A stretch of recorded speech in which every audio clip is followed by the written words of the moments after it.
Yo, it's your boy Ryan, Northwest Sports Fanatics, back at you with a new video. Today is Wednesday, June 28th, 2023, with your boy Ryan and the Northwest Sports Fanatics. Make sure you guys subscribe to the channel. Smash that like button either now or on your way out. Donate to your boy if you can. Cash App $, ORION NWSF, or the YouTube Super Chat right here. We got MLB action this afternoon, Game 3, last game in the set, Washington Nationals versus the Seattle Mariners, live play-by-play and reactions. First pitch in about 8 to 10 minutes. I got another look I'm debuting for you guys today. But before we get into that, let me actually go over the starting lineups, and we'll be able to show what we got cooking. I'll start off with the Nats. And actually, before we get into that, obviously we got Julio on the thumb today. And I hope that he ends up carrying the load. And we got Candelario on the other side. So hopefully we can, get this dub. We need dubs like more than ever. So we need to be able to make this push as we go past the All-Star break. All right, leading off for the Nationals, right fielder Lane Thomas. Batting second baseman Luis Garcia. Batting third baseman Jeimer Candelario. Batting cleanup and batting fourth, DHing for Washington, Keibert Ruiz. Batting fifth, first baseman Dominic Smith. Batting sixth, shortstop today, Edamaro Vargas. Batting seventh, left fielder Corey Dickerson. Batting eighth, center fielder Derek Hill. And batting ninth, catching today, Riley Adams. And on the mound for the Nats, Patrick Corbin. Okay, baby. Let's go. Let's go, baby. And our lineup today, Logan Gilbert always ends up getting kind of like the ass end of the lineup since he's kind of fallen back into the rotation and whatnot. But I still think we can win this game. All right, baby. Leading off for my Mariners, shortstop, J.P. Crawford. Batting second, center fielder, Julio Rodriguez. Batting third, first baseman, Ty France. Batting fourth, DHing for Seattle this afternoon, right fielder, Teoscar Hernandez. Batting fifth, third baseman, Eugenio Suarez. Batting sixth, catching today, Tom Murphy. Batting seventh, DHing for Seattle, A.J. Pollock. Batting eighth, left fielder, Dylan Moore.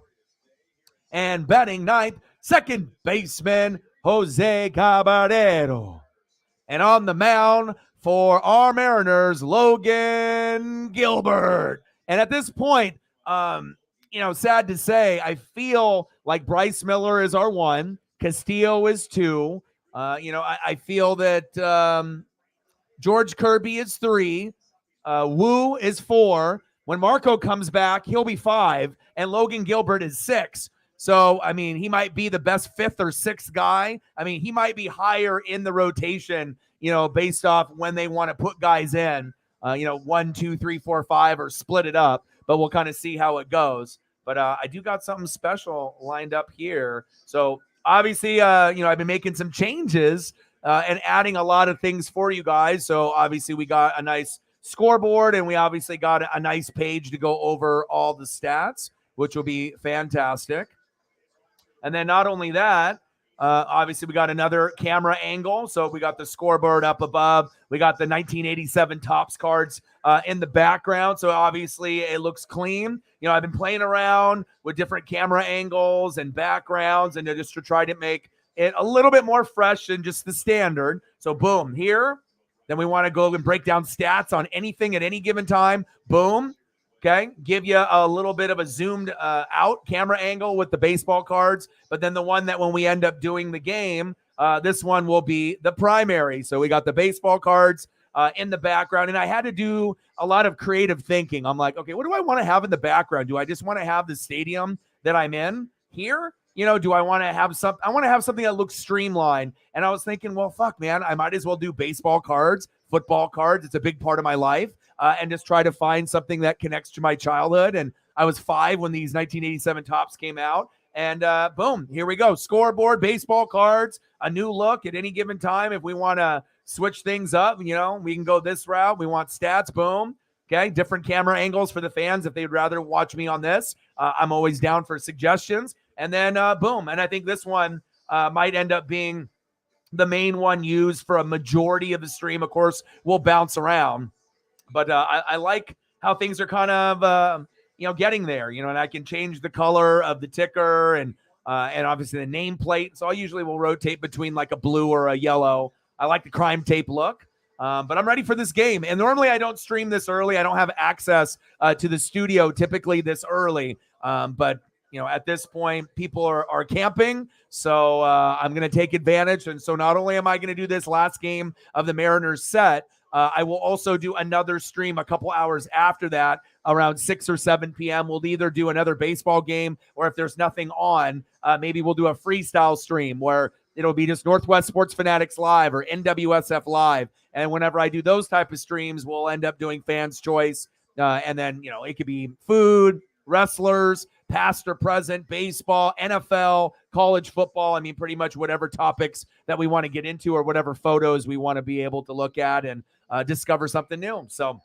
let's go. Let's get buckled in, and I am ready to go. We got a couple minutes until we get to first pitch, but I'm really excited on just being able to add more and more. Like, it's one thing to be a streamer, but when you're fully producing a show all on your own and you don't have any help, most people, it's like you hit start stream or start broadcast, you talk, you look at the chat, you kind of interact. But, when you're doing photos and you're doing multiple camera angles, it definitely is a little bit more work. But I feel that not only is it visually incredible, but it's going to, be something that I love. But I know that the fans are going to love it. And if we end up getting new fans as well, I think that they will love it too. It's just nice because most people, when they do a stream, like if you start here, you're stuck here unless you end the stream. So certain platforms give you more flexibility, and I just love to be able to change things on the fly, because it's like when you watch your favorite TV shows, or movies, it's got the left angle, the right angle, the above, the drone angle. I like to be able to switch things up and not have everything be the same, but I also like to upgrade, every single day. I'm looking at upgrading something, upgrading the thumbs, upgrading backgrounds, different camera angles and looks. And I'm really happy on where we are at. All right, baby, let's go, M's. I am ready. Let's go. And I hope Logan Gilbert has an electric day. He has not been very good as of late. We'll see where it goes. But I'm optimistic. I'm hoping we can get it done. Gilbert is 5-4. With a 4.07 ERA, 1.02 whip, 86.1 innings pitched, only 71 hits, 89 Ks, 17 walks. He's given up 12 home runs. I mean, at one point, he was our number one pitcher, and then we got Luis Castillo, and then he went to number 2. Then Bryce Miller got called up, and now he's probably our number 2. Then George Kirby is there. He's 3. And then you got Wu that came up, the 6th rounder, and he's playing a little bit better, even though he might be losing some games as well. The records don't really reflect on how good we are. A lot of our starting pitching is 500, a game or two below 500, or run one game over. A lot of these guys should be 6-4, 7-3, 8-2 if we got good run production. But honestly, the Mariners have not been able to hit this year. As a team, we're normally sitting around 230. So not a good look, but let's go, baby. I am ready to go. Go Mariners. First pitch. All the stats for y'all. Switch up the camera angle at any point. Yes, we will. And let's go. Let's go, baby. Let's go. I am ready. All right. Right down the middle, 1 ball and 1 strike to Lane Thomas, 4 for 10 for this series. And Lane has been money. And I'll still give love and credit to the opposing team. All right. I see you. I can't have you having a 3 for 4 day, though. Pitch is outside. 2 balls and 1 strike. Come on, baby. Let's go.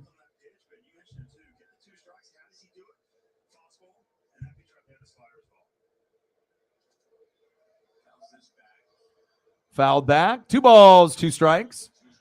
And this is the type of game that we really need to get this dub because, with Logan Gilbert and his struggles as of late, we're just hovering, at a couple games under 500, 31-48 for the Nats, 38-40. It is still possible the Mariners could get hot and get on a run, but realistically, we're probably not making the playoffs this year, but I still have hope after the All-Star break, which is in Seattle. That might give them a little spark plug and energy, and then we can go out of the gates after the All-Star break a little hotter and catch up to the Angels and the Astros and the Rangers.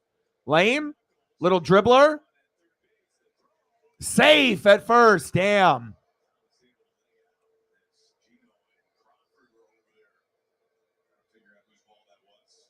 Let's go, baby.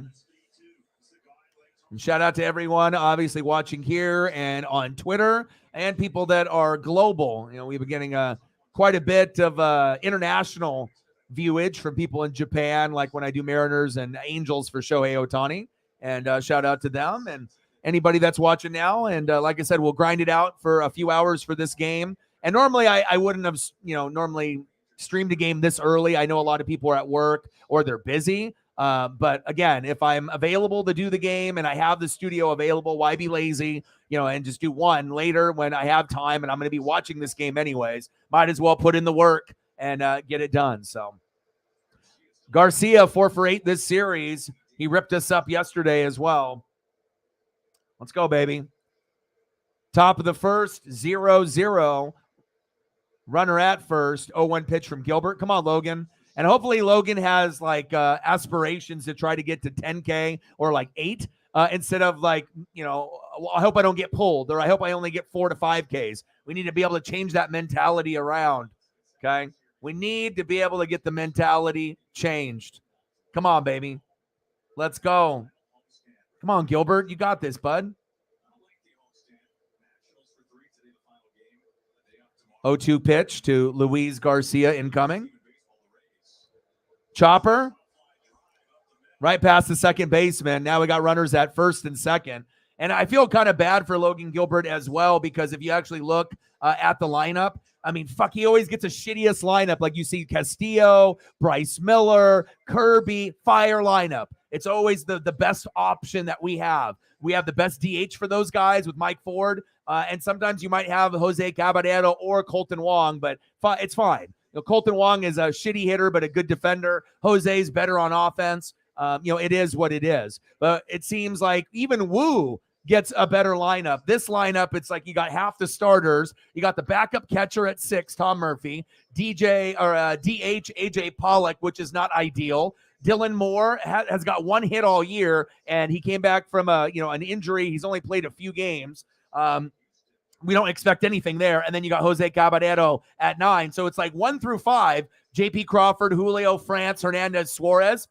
That's money. Jose at 9, we're good. But what about Murphy, Pollock, Moore? That's a big question mark. And I feel a little bad for Logan Gilbert. He doesn't get the best type of lineup. But in all honesty, he hasn't earned it. If he has to keep sliding down in the rotation or the power rankings within ourselves, at this point, I honestly feel Gilbert is our 6th, our last starting pitcher when he was our 1. Castillo came in, he became 2. Kirby came in, he became 3. Bryce came in, he became 4. Wu came in, he became 5. Because obviously Marco would be, there as well if he wasn't injured. And Marco was 4-1 and 5-1. So I really feel now everyone has got electric stuff, right? Except Logan Gilbert in the starting lineup out of the main guys, which is a little sad. I don't know if that makes that something where he's, trade bait, but I don't know if I would really want any other team to grab him.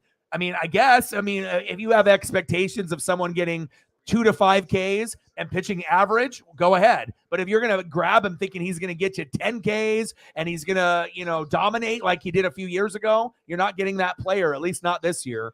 And hitting has been down for us as a team. So if you're struggling, the hitters are ass, you're not going to get wins, and then you also have the worst lineup possible out of any starter. And so another thing I feel a little bit bad about for him, but I'm still rooting for him. Ron's in the building, Daniel in the building. What's good?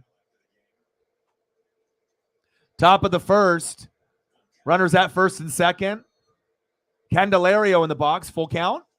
Candelario, of course, it's right in between Julio and Teoscar. One scores. Will the second score? Unbelievable. 1-0 Nats. This is not what I wanted, but I kind of figured. Again, Logan Gilbert has no confidence, no swagger. He doesn't have the stuff. He's been getting roughed up. It's in his head. He needs to either seek therapy or have a sit down with the players. Someone needs to be able, because if I can see it as a fan and every Mariner fan can see it, it's one thing to be the number one, and then you bring in Luis Castillo, and then you become a 2. You're still mentally okay. But then you see George Kirby as a rookie last year. He's better than you, so you slide past him. Now you're 3. Then they bring up Bryce Miller because Robbie Ray got hurt. Now Bryce is better than you. Now you're 4. Marco Gonzalez is pitching better than you. Now you're 5. And then obviously Marco got hurt. Wu comes up as a 6th rounder. He's better than you. So now you're getting to a point where it's like, what happened? And he gives up another hit.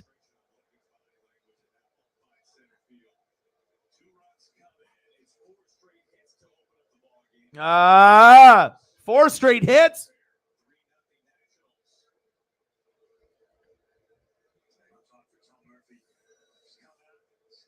That's rough.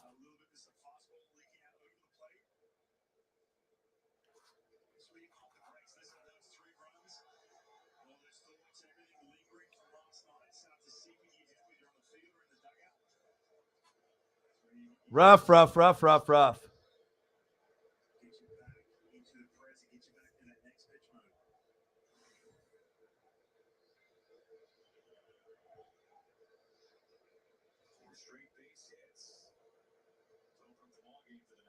Fucking A. 3-0 Washington. 4 straight. I mean, it's sometimes you just know when things are going to happen. So I already knew that going in that, this should be a game that we could win. But when I saw the lineup and I saw Murphy, Pollock, Moore, Caballero at the back, I'm like, uh-oh. I was like, this is a terrible lineup, and we have the worst pitcher. And even though the Nats are 31-48, when you have someone that's lost their confidence, it's kind of hard to be able to bounce back. Like, he's just like depressed. And I get it. Sometimes you'll have anxiety or depression, but he needs to get out of this funk, and regardless if they keep changing the lineup for him and he gets a better option, things need to be better.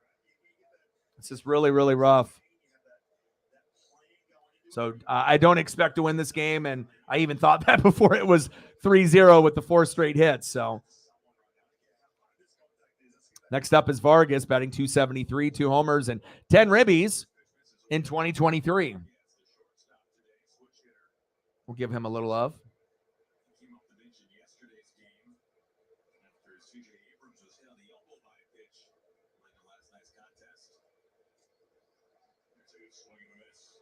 Big swing and a miss, 1-1 count. 3-0 Washington. And it sucks because it's like both of our teams aren't very good. But the last thing that you want to do is if you play like the A's or the Royals or the Nats, right? Even if your team is 500 or a couple below like us, like losing to teams like this is fucking the most depressing shit ever. It's like if you're playing the Yankees, regardless if Judge is there or not, or the Marlins, or the Orioles, you almost expect to lose, but you hope that you can step up at least a few games and not get swept, or hopefully at one point maybe win 1 out of 3 or 2 out of 3.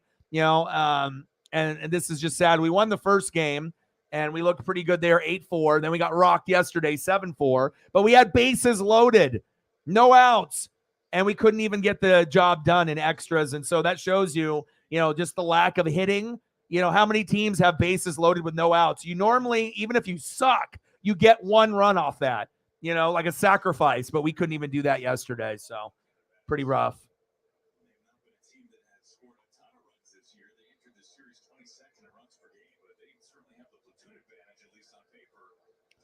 Chop foul. 1 ball and 1 strike. Hope everyone is having a fantastic Wednesday. And again, we'll be doing another stream around 6 or 7 p.m. We'll either do another game or I'll do like a freestyle stream if we do Northwest Sports Fanatics Live or NWSF Live. And that'll be fans' choice. So topics, pictures, we do food, wrestling, past and present wrestlers, baseball players, football, NFL, college football, whatever we decide. So we'll grind it out there and do another one today. Top of the first, Washington 3, Seattle 0. Hit after hit after hit. Candelario doubled to right. Thomas scored. Garcia to third, made it 1-0. Then Ruiz singled to center. Garcia scored and Candelario scored. Now it's 3-0. It's just 4 hits. It's like bang, bang, bang, bang. Are we ever going to get anybody out? But like I said, and I didn't want to be a hater. I just wanted to be real. And I really did feel that Logan is our worst pitcher now. And, for a guy that had top 2 talent, well, sometimes shit changes and guys come up like Bryce Miller due to Robbie Ray's injury. Marco Gonzalez was playing well. He got hurt. And then Brian Wu got called up, 6th rounder. And it just so happens Bryce and Wu are better than you. And George Kirby, 1st rounder, I already knew he was going to be better. Finally gets a K, but instead of getting 8 to 10 strikeouts, the guy gets like 1 to 4 a game. And he has his head hung low, depressed as usual, and down 3-0 already. That's rough.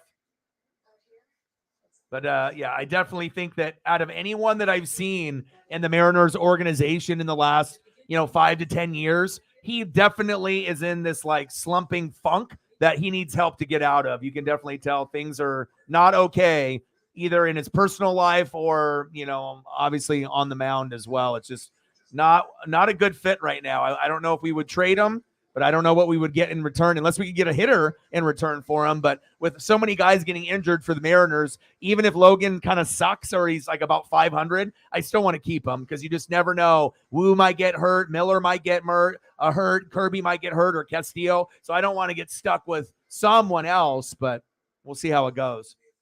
Well, hell, I thought the game would be not so bad at this point, but it's already 3-0. So we'll see where it goes from here.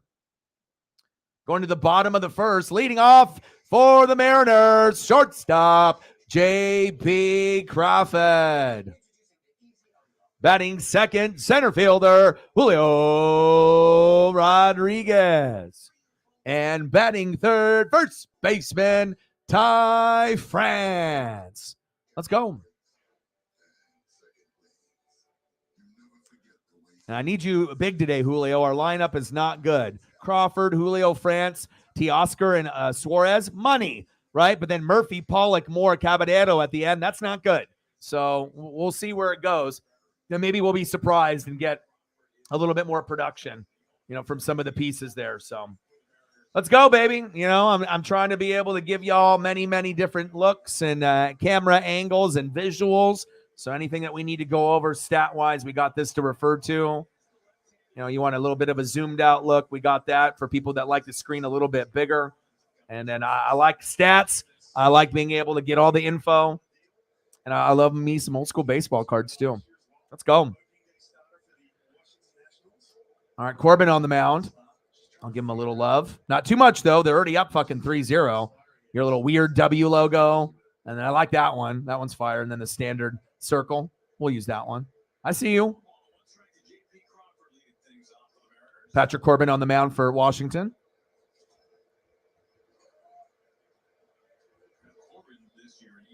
Let's go, baby. Let's go, JP.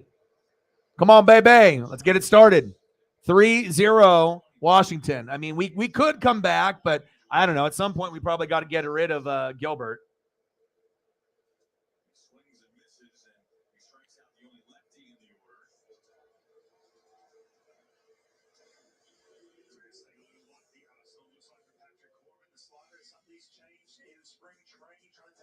My buddy just said, all of my Mariner buddies, it's like 3-0 already. I'm like, yeah, I know, man. I said, Gilbert's trash.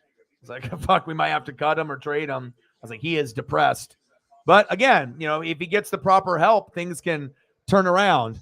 Julio up to bat. Reflect, how are you? I normally never stream, this early, but people are camping.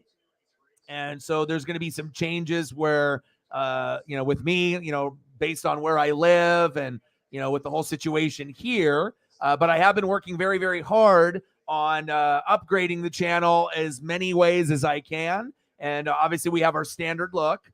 Right now, we got a nice, stats and scoreboard for anything that we want to break down up close.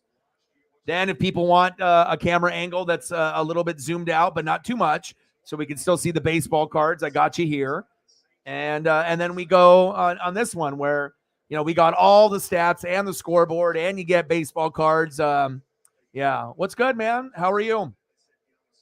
But I hope you like some of the upgrades that I've made. I really feel now moving forward, I finally figured things out. I have 4 angles here. So producing a show while you're, streaming is different than just streaming, when you just talk and that's it. So a lot more is going on with like photos of the players and whatnot. But I'm thinking, doing baseball, basketball, football, wrestling cards in the background as we do the streams, because at first I just had like the stadium that I'm behind, like in the background, but it didn't look clean because it was just like, it was a cutoff, like the left side and the right side of the picture, Julio popped up. Damn, 2 away. But I was like, I just had this like little vision of clarity. And I'm like, I was like, maybe I should do baseball cards. And then I could do because it's a big part of my life. I still collect them today, but it's also, there's a lot of options for card collection, photos, but a lot of them aren't good. But I think these 1987 tops are perfect because I was 5 and this is really when I started collecting. And they're really cool looking and it gives you that old school vibe. So I think we finally have found the magic, and I can create 4 more angles on top of this. So, I mean, we're still going to be, doing the regular things, where you have me here. I got some new photos of some of the Mariners, Ty France, right? But it's just nice to be able to have the flexibility now. So instead of just having one background and you're stuck with most streaming platforms, that's what it is. But be able to bring up stats on any given time and zoom it out a little bit and then, zoom out, zoom in. And here we are. Big swing and a miss, 1-2 count. Yeah, yesterday with the bases loaded and we didn't even have anyone with no outs. And we definitely lost, some of that stuff. So, yeah, I know it's not going to be, and that's why at some point or another, I can always zoom things in and out. But for some people, they want to be able to have, some type of scoreboard, with what I got going on. And, I can always keep it something like this. But again, it just really depends on, if you're watching on a phone or a tablet or a computer, right? But I figured if I'm like this, obviously there's nothing for stats to look at, right? End of the first inning, 3-0 Washington. Just 1-2-3, just making us look silly out there. But I figured, if we ever need to be able to go over anything, we can always, go this route. I'm always willing to do whatever I can do for the fans, to make them comfortable with what we got going on. But it's just to be able to add a little bit more, to the stream. So, and then at this point, this is just, obviously what's going on for today and the scores. So, and yeah, definitely it could be a little bit, a little small and whatnot, but I think it is something that I can rotate and go through. But yeah, but any like I said, what depending on the fans and what camera angle they want, I'll let the fans decide what they want as like a group as we're going through. So obviously it'll be this option.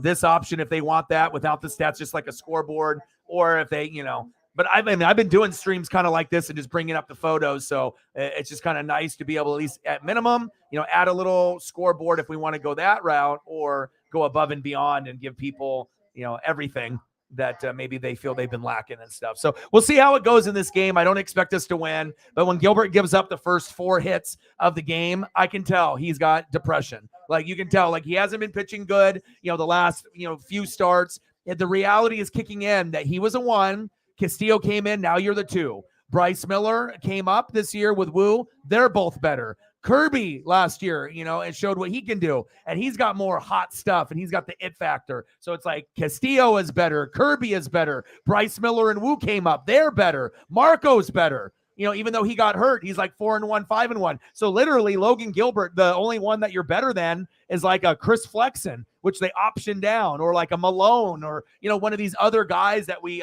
bring up that barely plays. So I don't know if he'll be on the trading block, but I mean, like I said, I want to keep him because of injuries just in case with Robbie Ray and Marco, but someone needs to have like a pitching meeting. He needs to have a meeting, with like some kind of therapist, either through family, or baseball, or with the pitching staff, the maybe Scott Service, but there needs to be a sit down to be able to get him, on the right track, and maybe the other baseball players are not recognizing, that he's struggling. I mean, besides just him giving up runs and giving up hits, but it looks like it's deeper than that when I look at him. It's just like some guys are excited when they go out there. I feel with him, he's already going into the matchup thinking that he's going to fuck up. And instead of, I'm going to get 8 to 10 Ks a day. It's like, I hope I don't get pulled, and I hope I can get to 4 or 5 Ks. That's like, that needs to change. We need to get back to the old Logan Gilbert. Otherwise, he's going to be done here in Seattle. He's going to keep getting further and further back in the rotation. And, I don't know. And then at that point, he'll be a liability when he starts, which he kind of has been. So.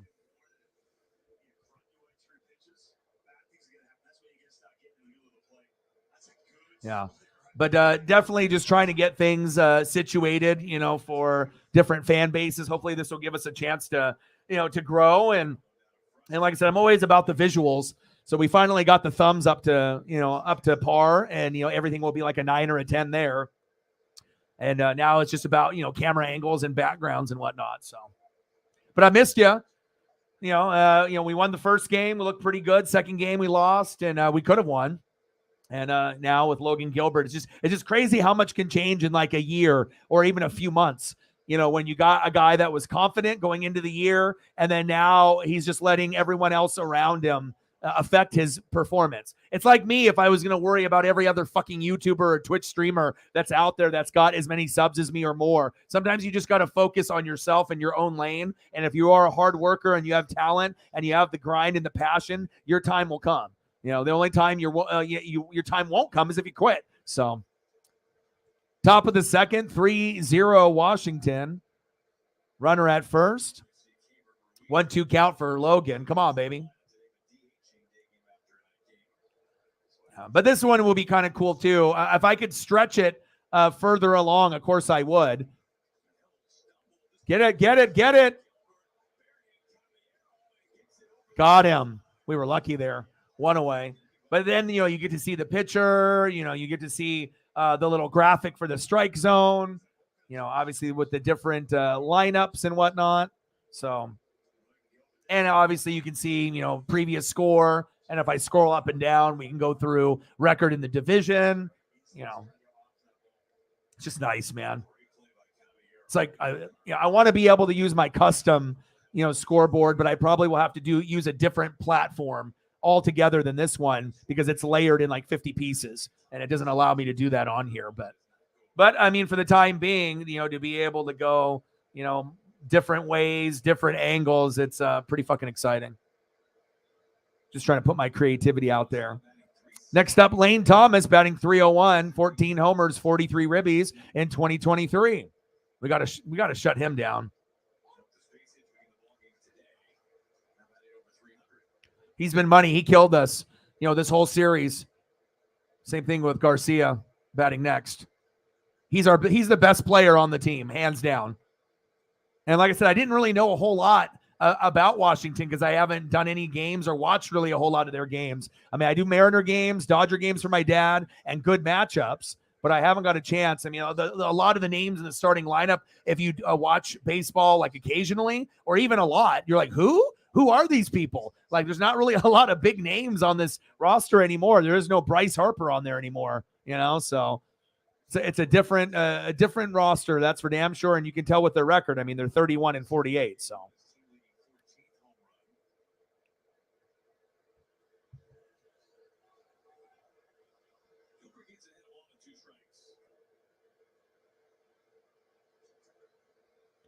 Top of the second.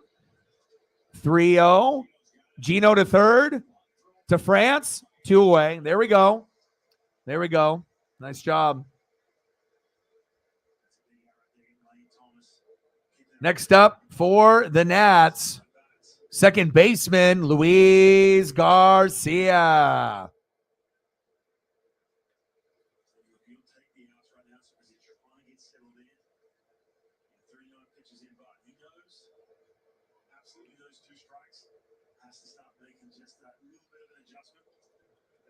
Let's go, baby. Chop foul. I just hope we can get some hits. It's just depressing when you're hitting 225 to 230 as a team. So it's like, okay, if you're a pitcher and you're already struggling, and it's not like Logan Gilbert's got like a 1-8 record. It's not that bad. Thank God. Like 5-4. A lot of our pitchers are 500, one game above 500 or a game or two below 500. Little chopper to first. There we go.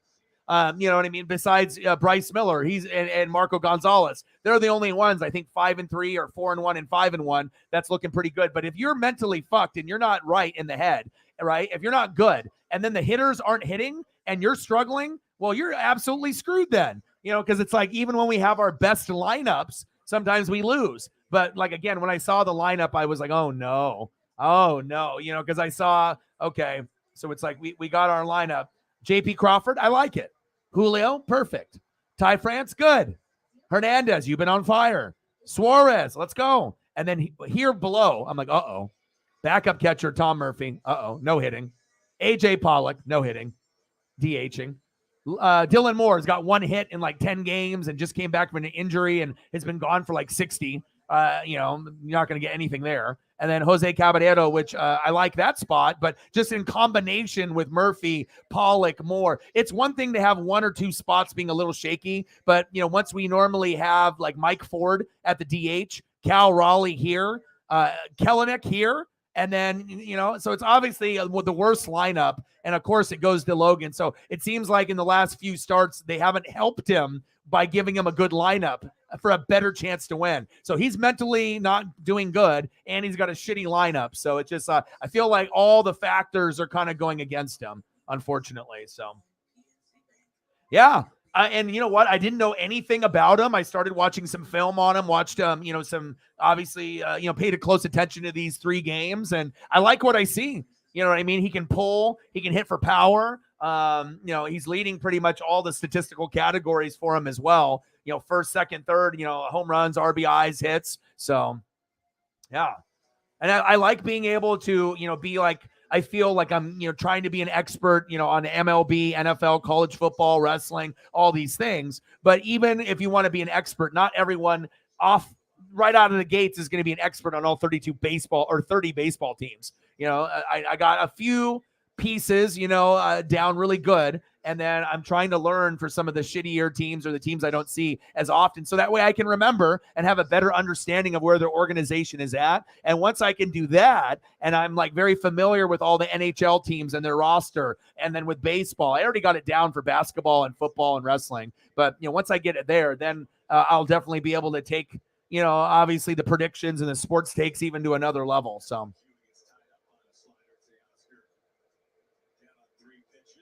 Yeah. Yes, you are 100% correct.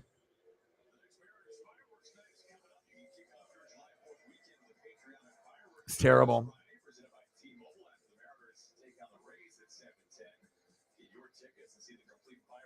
Yeah, and we're good at getting strikeouts. I mean, like I said, we got guys that have electric stuff, but we need to get hits, that bottom line. There we go, Gino.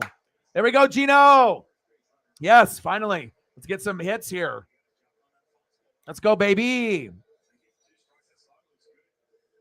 But regardless if the Mariners go 0 and 162, I'm still watching. This is very special to me. And, like I said, just like the Ducks and obviously with NFL wrestling, I mean, I'm not going to stop watching.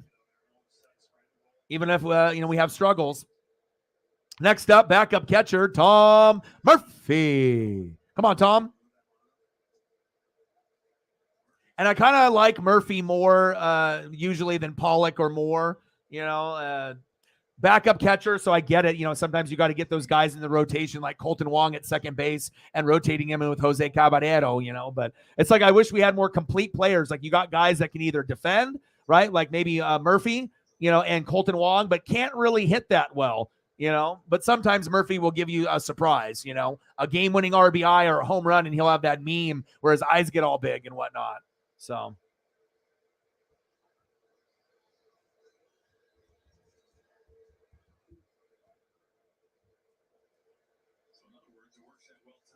This is Reflect's favorite photo.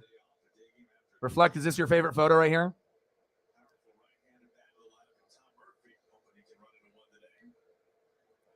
Let's go, Tom. He looks normal. Murphy! Woo! Yes! That face! That face! That face! Yes! Let's go, baby! Nice hit. There we go. Sometimes you just, hope for the best, out of the lower guys in the lineup. But also it helped that Gino got on board. When you got a guy on base, a little bit more urgency, in the batter's box. So thank God Gino did his job. That's going to make Murphy's job, Pollock's job, and hopefully Moore's job a little bit easier today. Because if we can get hits from the 6, 7, 8, 9 hole, I do think we can come back and win this game. I know that sounds crazy. We're down 3-0. We might have to pull Gilbert sooner than we want. But here we go. Now what I need here is Pollock to be patient in the box. Even if you have to force a walk. Same thing with Dylan Moore. Don't always try to get a homer. You got guys on the corners now on first and third. Let's just be patient. And I wish some of the upper top 5, 6 guys in the lineup, I know it's pride. Oh, I'm going to hit a homer. I'm going to get single, double, triple. Sometimes taking a walk will do more for your team than you realize and start momentum. Uncle Mo. And I know JP Crawford and Colton Wong will do that. Sometimes it's just they can't get a hit, but sometimes they know that they can strike out, but they'll see and test the pitcher. And then when they get on base cheaply, Colton Wong or JP, it usually leads to good things later in the lineup. I mean, hell, we're watching almost every game together, right? Reflect. So, there's not a whole lot that we miss. Yeah, but like I said, the number one guy struggling on the team in 2023 is Logan Gilbert, and it's sad to see him go from number 1, number 2 talent to 6th last. Because I think even when Marco comes back from the injury, I would rather have him. He had more, as long as his injury is healed and his electric stuff that he had in his first 4 or 5 starts that he got the wins on. If he still has that Marco Gonzalez, then I'm like, yeah, because then even Marco he had more it. He had the stuff. Woo has got the stuff, even if he lose. Like every guy, Castillo got the stuff. Kirby got the stuff. Miller got the stuff. Woo got the stuff. Marco got the stuff. But when I look at Logan Gilbert, it's just average. I don't see any electricity. I don't see the it factor. I don't see the flames coming out. I don't feel excited when I see him out there. I'm like, I got to feel this emotion from you. Not going out there with your head down and you're just fucking, depressed. So I don't know. If it was me and I was on the roster and I was a pitcher, I would have a pitcher's meeting. And if I was Castillo or Bryce Miller, young or old, and I would be like, we need to be as a group together. And that we can be competitive with each other, but ultimately the only way the Mariners are going to succeed is if we can lift each other up. And for all the pieces that are not doing well, Colton Wong and Logan Gilbert, if we can encourage these guys and actually know that, we love them and we're trying to root for them to get back on track, something as little as a meeting and saying those words could be the difference in getting a guy back on track. So, I mean, shit, I should be the Mariners therapist out there. I mean, if I can fucking notice that, but what are the chances that they're going to do something like that? And I don't know how close the pitchers are, or the players are. I know the Mariners have a pretty close team, but how close are they when they're not playing? Do you guys go hang out and go eat when you're not hanging out with family? Like, do you guys hang out at each other's houses? Like, how close are the guys? And some guys aren't going to hang out that much outside. So, but I mean, like I said, I read people really well, and I definitely think that, Logan isn't going to do it himself, so it has to be, someone, that can at least read people and feelings and see, because if you leave him alone, he's just going to continue to struggle and we're going to lose games every time he starts. So, if that means flipping the lineup and giving him the good lineup once in a while, Scott Service has to recognize that too. Yeah. It's like, you got him, maybe still pitching in the 2-hole, but that doesn't mean he's pitching 2-hole quality, because in reality, he's the worst one. The only one that's worse than him is Flexen, because every time Flexen is out there, he got option down to AAA. But every time Flexen got in as a replacement for Robbie Ray when he got hurt, and even continuously, even when we bring it up in mid-relief or closer duties, he fucks up and he gives up homer after homer after homer after homer. So Gilbert's not that bad. It's not like we're, 1-7 record or something like that. He probably wouldn't be on the team if it got to that point, but I don't know. I hope we can figure it out, because if we want to be able to have success, we need to either have that kind of breakdown personal meeting, or we need to get in a fight with the Angels again, beat their ass, and then go on a 12-14 game run. But we don't have Winker on the team anymore to get hit in the leg and then to be able to fight. So, because that was the turning point for the Mariners. Once we got in that fight, people got suspended, and then we ended up winning 12-14. We ripped off. So, yep, there we go. And we brought him in, and I didn't, he's past his prime. Colton Wong and obviously Robbie Ray were a mistake. Teoscar was a good decision. Even though it took him like 17 at-bats, and I was like, 4 or 5 games in, are you going to get a hit? Like, why did we pay all this money for you? You know what I mean? But now you're noticing Jared Kelenic was the MVP for us for the first 50 games, and within the last 15, it's been Teoscar and Julio. But we can't just have one guy get hot, then he gets cold. Then we got 2 other guys that get hot, and no one else is really on that same level. We need to have like 5 guys out of 9 to be kind of hot, whether that's JP, Julio, Ty, Teoscar, Eugenio, Cal Raleigh, or Kelenic. Out of our strong 7, we need those guys to do the job. Mike Ford is fantastic at DH, and then pulling him out and putting in Dylan Moore was asinine. Like, I get it. Left-handed pitcher, left-handed batter, right-handed, pitcher. You have to flip-flop and switch. But I don't give a shit if a guy's a switch hitter or not. If a guy is our best DH, I don't give a shit if he's going against a left-handed pitcher, right-handed pitcher. You keep him there.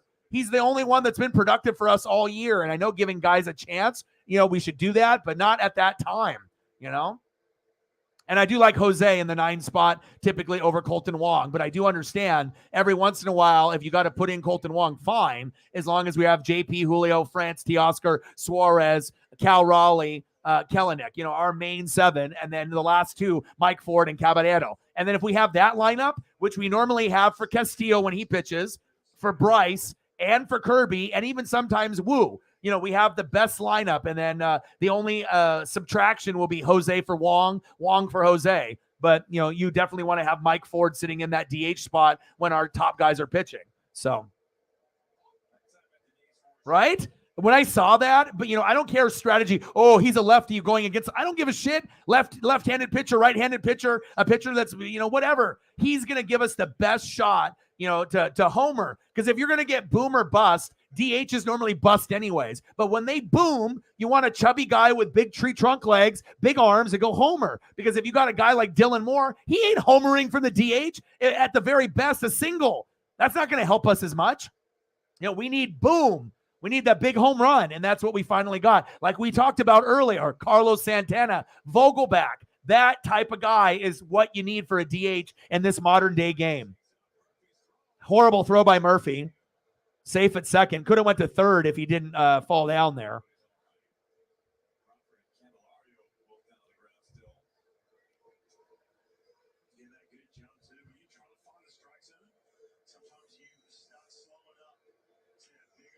So we have way too much talent to be batting 230. It's like, okay, you want to, if Ford's numbers, obviously hasn't played in many, many games, limited, but you don't give a shit what his batting average is. He's helping. He's helping us win, and he's helping us compete. He's getting homers at like clutch times, early or late to help us tie or try to win. And sometimes he can go 2 home runs in a game. We don't got a lot of guys on the lineup that can do that. Julio, France, Teoscar, Hernandez, Raleigh, they have that skill set. Kelenic, but I mean, really, how often are they going to do it?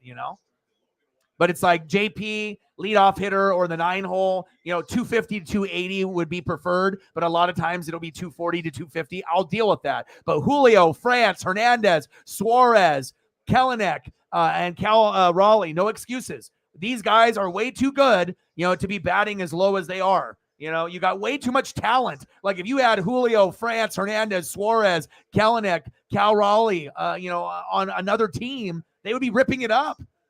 I really think that, you got to be able to feed off each other, and we got to be able to find a way to turn this ship around. Top of the third, 3-0 Washington. Corbin's got 4 Ks, and Gilbert's got 1.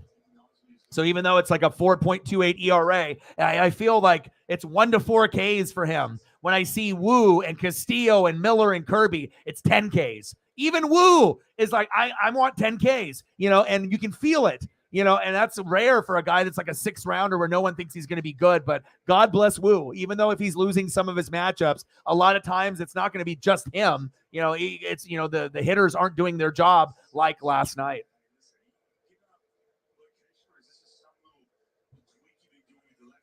0-2 pitch. Come on, baby.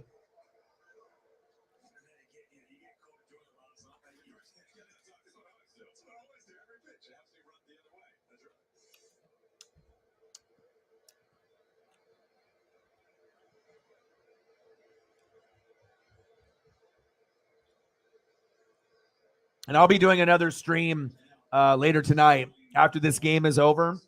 I'll stream at like 6 or 7 p.m. for a couple hours, and we'll do Northwest Sports Fanatics live, and we'll do Fans Choice, NFL photos, NFL topics, college football, baseball, wrestling, food, cars, movies, music, bands, whatever we decide to get into. So I was just going to do the late one, but I figured, I would do this since, it is available to me, and, people are camping and whatnot. So plus I wanted to debut the baseball card, look with everything. So I just wanted to make sure I get, everything kind of situated. And this is a new background too. Usually I have a couple other too, but I wanted a daytime one, not a nighttime. So this one was perfect. Sometimes you just got to keep looking. Oh, win probability, 75% for them. There we go, Gilbert.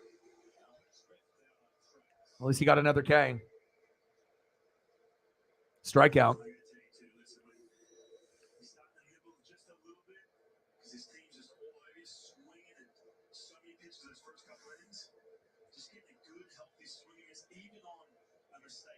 Yep. I totally agree. And really, besides Kellenic and France, they were the only ones that were above 300 this year.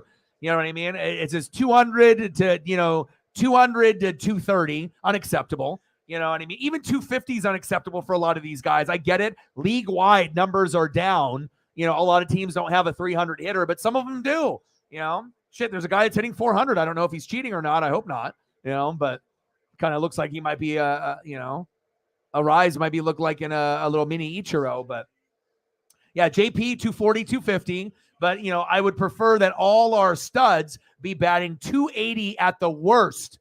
I know you're going to dip a little bit, but under 280 is unacceptable. 270, 260. I mean, we're talking about some guys that might be Hall of Famers. Well, you can't be batting 230.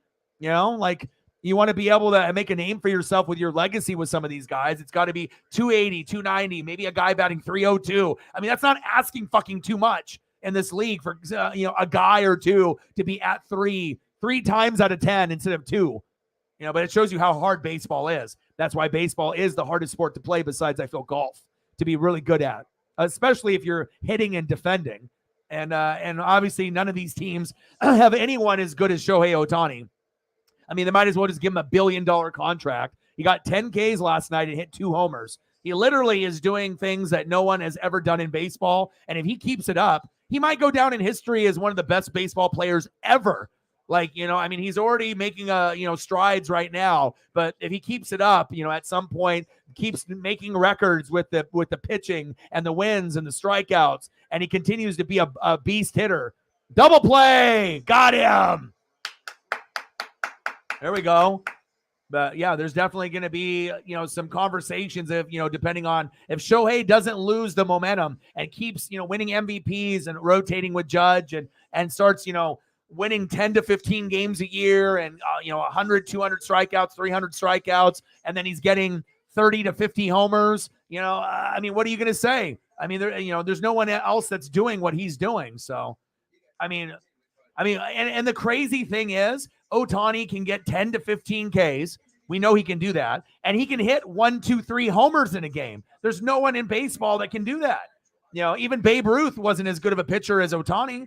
And, we know what he did, obviously, hitting-wise. So, and it shows you, it's like Ohtani could have got the MVP last year, but Judge, 62 home runs, RBIs, average, slugging, home runs, all those number one categories. I get it. It was a historic year. But if you really look at what Ohtani did, he deserved it. Probably more or just as much as Judge, but, Judge was, that was a popular thing that they were following. They don't really have as much like respect, I feel like, for the dual player. But now Judge got hurt. Yordan Alvarez got hurt. Now Ohtani is, we already know a month ago that he was going to win it. And now he's showing you that kind of like the Joker with the Nuggets, you might sleep on a guy, but at some point greatness will show itself. And, with the Joker now winning the championship in the Nuggets, it feels like the only team that might be able to stop them in the East is Giannis, because it's a similar body size, similar skill set. They're the two best players in the world, And, when you look at Shohei, it's like, where will you go?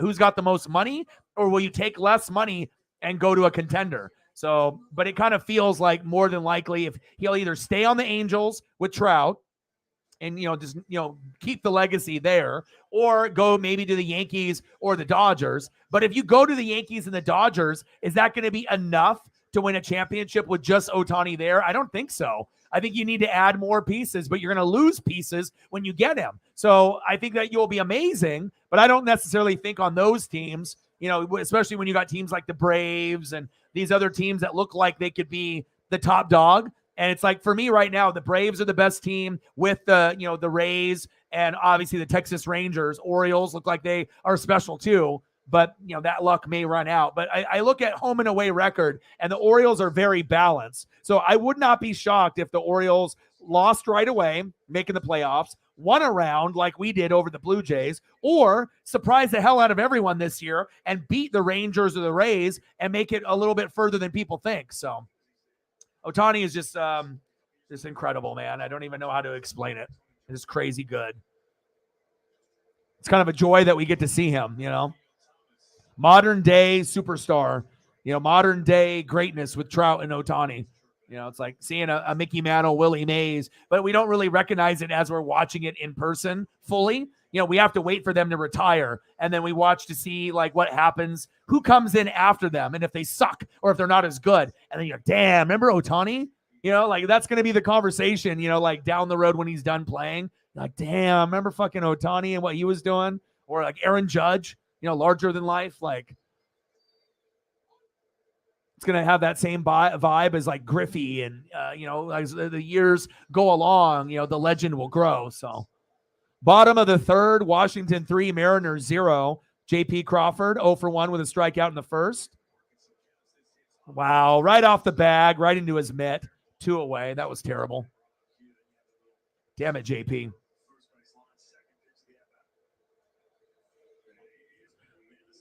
Next up for the Mariners, center fielder Julio Rodriguez. Come on, J-Rod. Be patient in the box.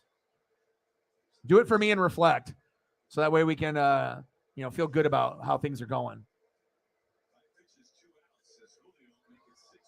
Let's swing on the first pitch, Julio. Of course he did.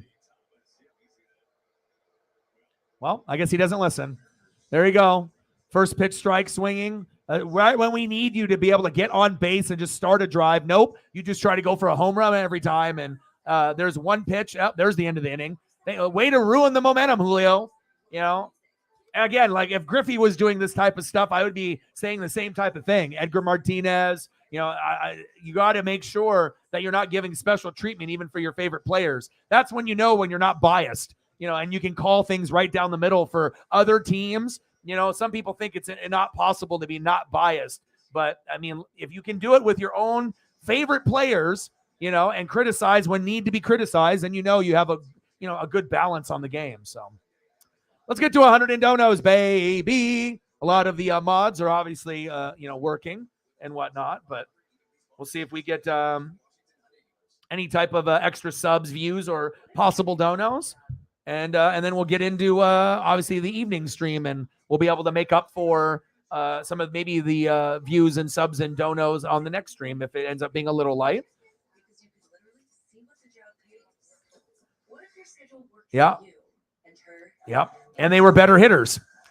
You know what I'm saying? So, like I said, I feel with this social media era, it's not like maybe you and me and a lot of people that were a little bit older, over 40, where you actually went outside before the internet, pre-95, and you stayed outside, you hung out with friends. When the lights went down, you checked in, and you were a little bit more active. It's just not being on the phone all day or on social media all day. You got to be able to kind of have a nice balance of social media and going outside and listening to music and going camping and hanging out with friends and doing things, so.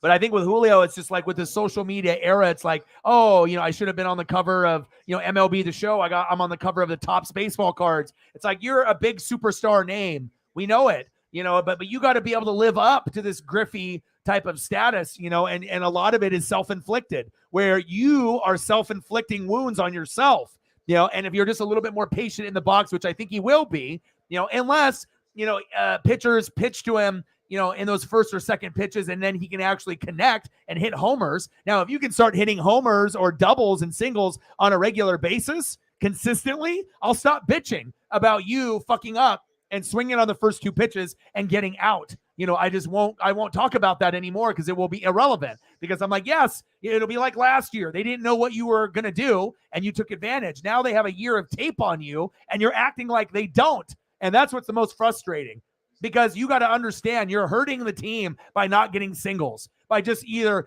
popping up in the first pitch or grounding out. How is that helping Seattle or yourself?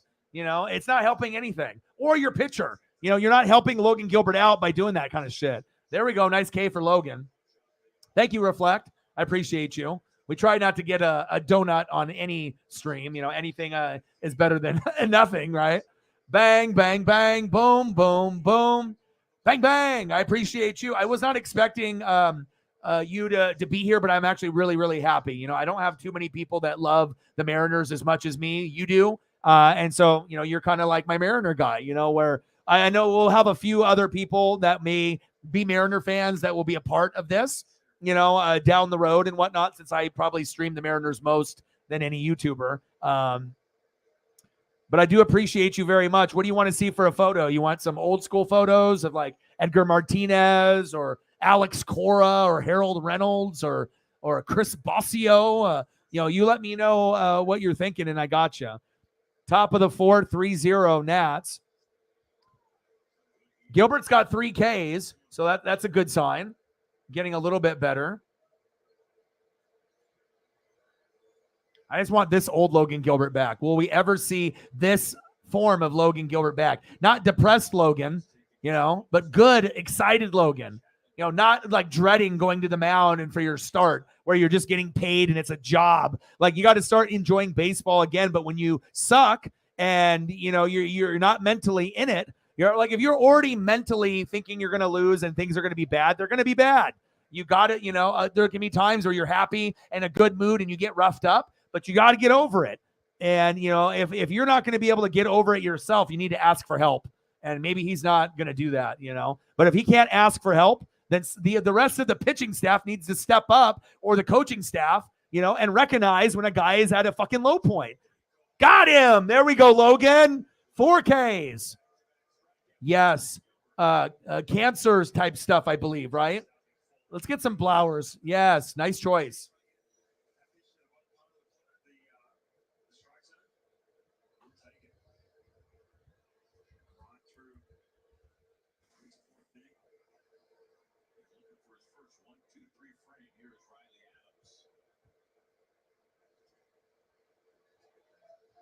And then I think that out of the Mariner group too, out of all the different commentators that they have, they've even added Angie Mentink, who normally just does like pre-show, post-show stuff. They added her into the color. When she first started off, she was bad and she was nervous. You know what I mean? But as far as like, the other lead guys doing the play-by-play, they just have to reassure her, just be yourself. Just talk Mariners like when we talk Mariners in the booth, or when you do the pre-show and the post-show. And the last couple of games that she's done paired up, she's done better, so it's like, it's nice to be able to get people of color and males and females to be able to interact on that side. but Sims, and we have a couple different broadcast options. We have like maybe 4 or 5 guys, or four guys and maybe a girl that we can kind of rotate, home away broadcast. And I do like the Mariner broadcasting team. A lot of these broadcasting crews, they're not as good as Seattle's, and there's going to be some people that are better than others at play-by-play, and there's also going to be people that are better than color than necessarily Angie Mentink. But I think if she just relaxes a little bit, it'll come a little bit more natural and whatnot. So what do you think about the announcing crew? Like I said, and I don't have anything against females in the booth in baseball, basketball, or football. But we also have to be honest, too. Some of the females suck, just like some of the guys suck. It's not every guy that's on the mic that does sports talk or that's doing color or play-by-play is good. So, like I said, if you get an opportunity, you have to make sure that you take it serious and try to do a great job. But again, some people have the talent, and natural talent, and some people, they just don't. Some people have a great voice, for sports or baseball, and some people, they just don't. You know what I mean?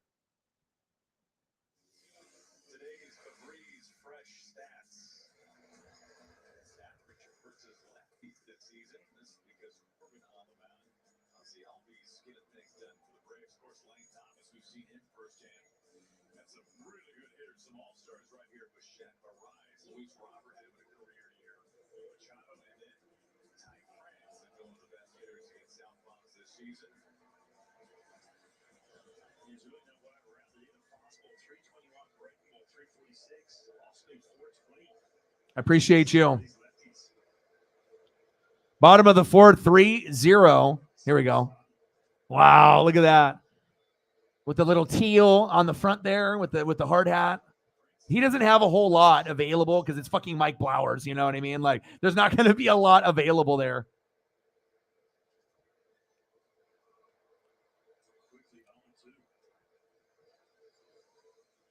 No, I agree.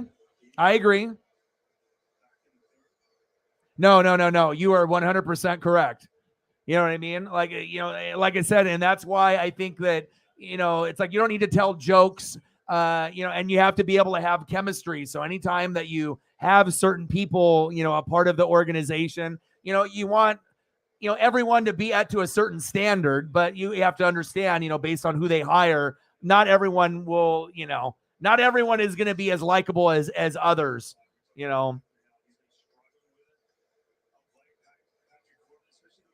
And then you got Ryan Rowland-Smith, obviously he's got his little accent and whatnot. So like I said, some people are going to have favorites, but I do agree with that. Yeah, Brad Adam and her, sometimes a little corny. And that is 100%, those are things that some Mariner fans are afraid to say. You know what I mean? But it's truthful, though. Like not everyone is going to be, liked, I like Sims in the booth. There's certain people, and obviously we already know my. We already know Niehaus was the best. I like the old grandpa voices the best in sports. Anyways, with Keith Jackson doing Pac-10 games back in the day on ABC, Madden and Summerall are my favorite. For football, Jim Nantz and Romo obviously do a good job nowadays, but Madden and Summerall were better. Even though Nantz and Romo are a great team. Not everyone likes the Joe Buck, Troy Aikman type of broadcast and whatnot. So, yeah, but no, I totally agree. Sometimes, some of the corniness can, dumb it down with some of the sideline reporters and people they have. But of course, a lot of these organizations, they're trying to have diversity. They want to have, people of color to have a shot. They want to be able to have the females to be able to have a shot so that, they have a fair shot in the biz. And whatnot. But we just want to make sure that regardless of, race or color or male or female, not everyone is going to be a fit. And I think a lot of people have a hard time admitting that too. You can't not everyone is going to go in there and be great. You know what I mean? That is big facts, but you hit it right on the head. That's why I asked you. I wanted to get your opinion on it. Because like I said, I'm not really a big fan of her in the booth. I'd rather have someone else, doing color. Like I get it. You're trying to give her an opportunity and whatnot. but she's better in just doing the pre-show. You know what I mean? They have their own little pre-show. They have their own little, specials. Mariners extra. You can have them do plenty of Mariners stuff where they're interviewing the players and interacting. But it's like when it comes to the actual game, you want to have the best available to show what we can do.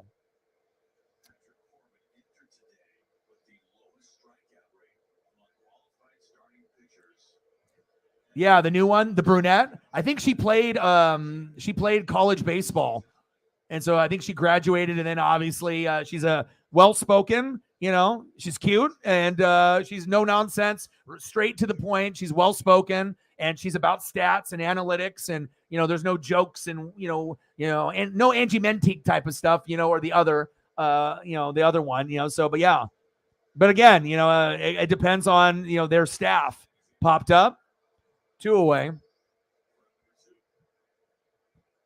That's why I wanted to be able to interact with you and ask you what you thought. Because I'm watching the Mariners every day. I watch all the Mariners specials. Like I said, I follow obviously Pac-12 and college football and the NFL and wrestling just as much as this.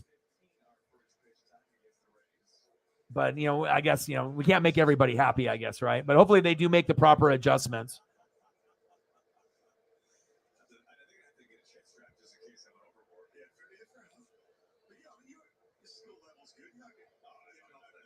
Who's your favorite duo in the booth? Is it Sims and Blowers? Is that your favorite?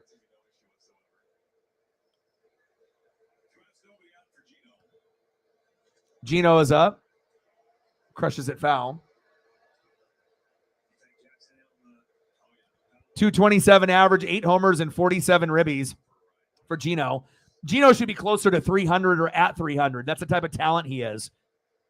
But again, chasing pitches is what got the Mariners in this hole, and it struck out looking. That's what happens when you chase early and then you look at a strike, and then there's the end of the 4th inning. That happens to a lot of our strong hitters like France, Suarez, Kelenic, where you chase early, Julio, and you get down 0-2, and then you think, they're not going to throw a strike, and then they do, and then you're just out. And then what?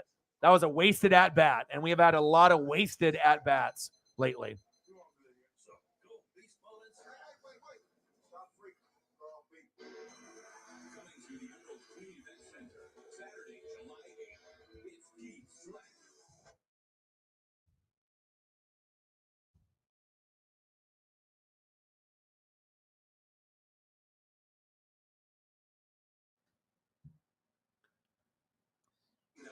I think Aaron Goldsmith is incredibly talented. I mean, obviously he could have left and went to, some of the hometown. I think he's from like the St. Louis area. So he could have definitely did Cardinal baseball and went over there, but he's a type of guy that we should keep because he is young, you know what I mean? But his voice is very smooth. Like if you listen to him, he sounds like he would be older than he is. He doesn't sound how he looks. He sounds like he'd be, 40, 45, 50 years old, like a little bit older, but there's a little bit of youth in his voice, but he's got a certain darker, deeper tone, with his voice. And I always liked his voice. It's, it's like Colin Cowherd. There's certain type of pacing where he's not going to be everyone's cup of tea. I'm not going to listen to him every day, but there's certain guys that just have a good voice that grows on you. So, or you either like it or you don't like it, and then it eventually grows on you. So, yeah. I like Dave Sims and his energy because he kind of reminds me of Gus Johnson, and Gus is one of my favorites because, he gives you the Dave Niehaus, oh my, like, and it's like excitement, but it's real. It's not like he's yelling and trying to show off, you know what I mean, or be fake. Like it's genuine passion and love for this ball club and in the moment. And that was how Dave Niehaus was, and a lot of the guys, that are good in baseball. It's just natural love for what you're doing. Not to show off for anybody, But Goldsmith is young, but again, he's very talented. I'll give him that. He's got a good voice. But I do prefer Dave Sims more. And then you got obviously Ryan Rowland-Smith with Goldsmith.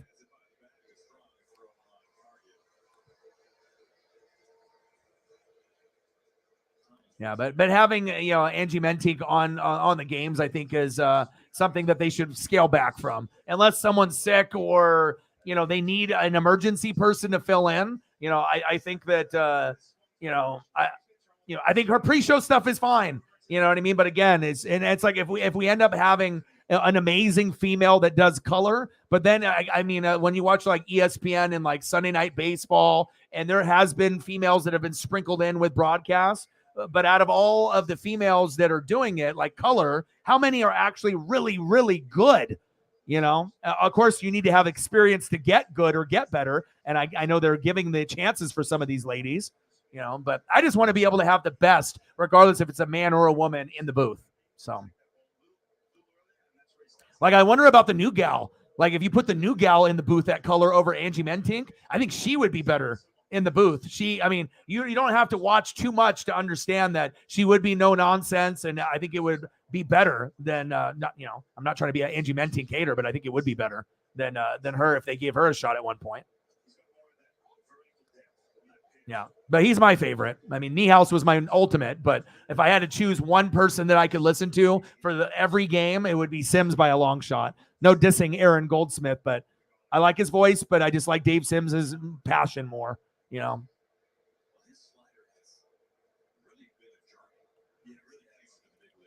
But I do give Goldsmith, like, again, his voice.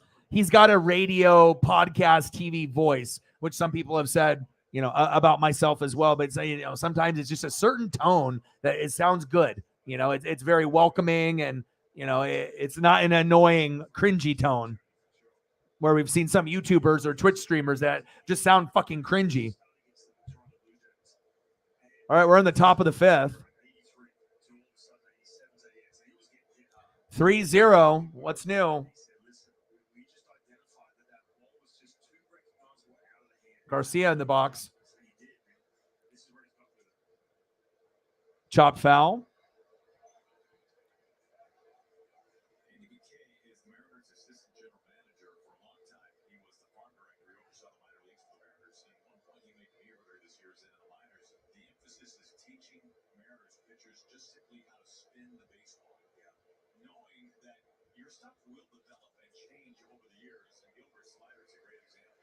There we go. Let's go to the bottom of the fifth.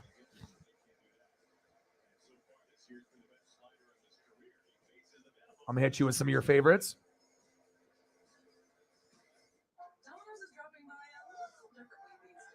A little Edgar action and a few others. Oh, hold on. Oh my gosh, I remember. Remember like the Mother's cookies? Do you remember Mother's cookies and like certain like brands that where you could get cards out of like Fran's bread for like Blazer cards or like, Seahawk cards from like Oro Wheat? There was like certain things. And then they had like the Mother's cookies and stuff, and you could have the cards. Look at this. Oh my God. Man, old school. Pretty cool.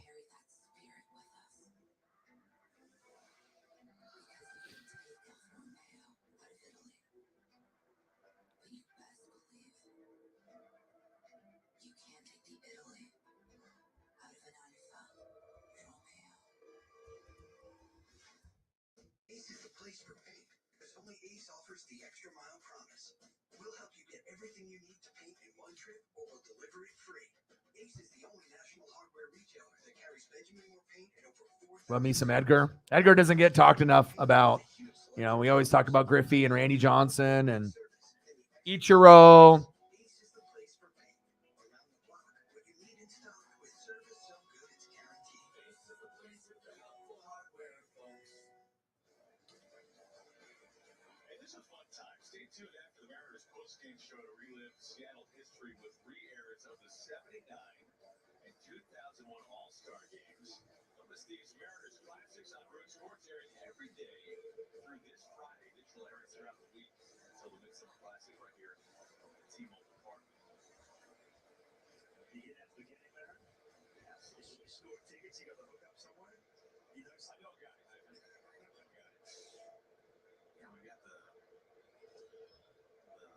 I appreciate you. Well, Edgar action. It's always good to see a photo and kind of rekindle those memories back when we were younger.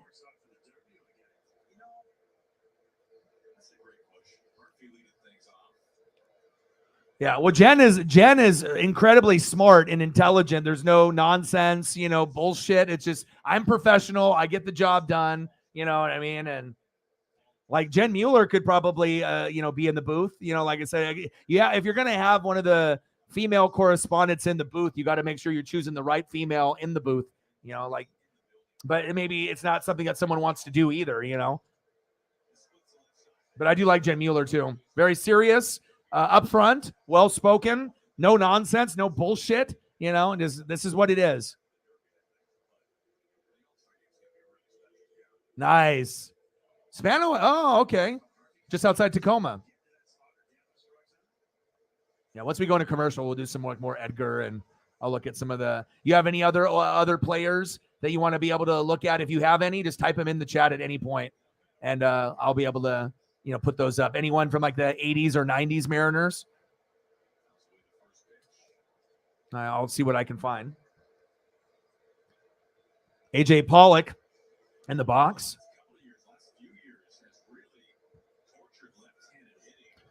Bottom of the fifth, 3-0 Nats. Runner at first, 0-1 count. Nice. I love me some Omar Vizquel.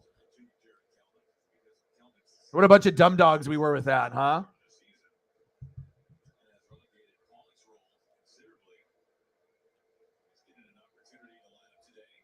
It's like making me think of Adam, with the Orioles all over again with certain people. Like you don't recognize what you have, you know what I mean? And you're giving away like either Hall of Fame or close to Hall of Fame talent or all-star talent on some of our moves. But again, we haven't been very smart as an organization. And with that being said, we've only had 4 or 5 memorable moments in the last 30 years. 95 slide with Griffey and Edgar, right? 97 with Griffey with the MVP. 2001, with us, having a billion wins, even though we lost the Yankees Ichiro rookie year and last year. So if you go back from 95, we've only had 4 amazing years, really. So if you are a Mariner fan or a Seattle fan and you're not bandwagon from what happened with Julio and the team last year, you already know. I mean, good things are far and few between normally for us. But, from getting Kirby and Julio, it felt different where it could be the start of something, a better trend of getting better instead of just being good once every 10 to 15 years and having to wait a long time to, make another memory or a moment. Like, let's try to make moments within 20 years. We don't want to have them 20 years apart. That's a little too much of a gap. How about every 2 to 3 years if we're going to have a gap, not 20, right? Oh, man, so many bad trades. So many bad trades. And it's also chemistry, too, finding the right people that can work together.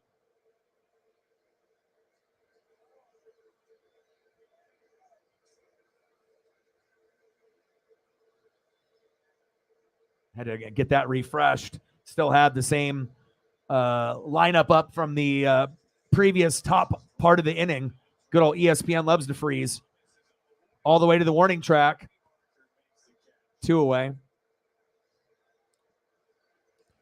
It's like with a shitty lineup like this, how are we supposed to get any chemistry or get any momentum?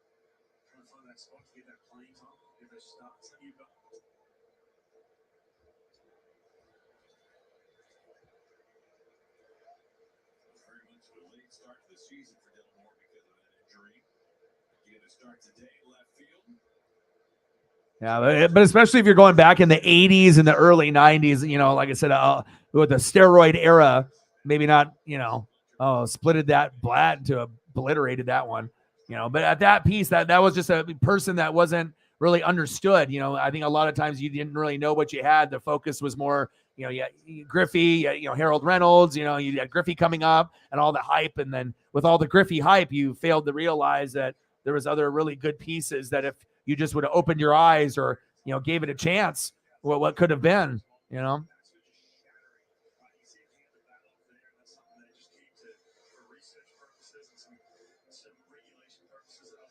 Wow. Memories, man. That one, though, with the blue, like the old school, like 89, 90 uniforms, those are like some of my favorite right there. The old Griffey look from like the early S in that blue with the yellow. I like that a lot.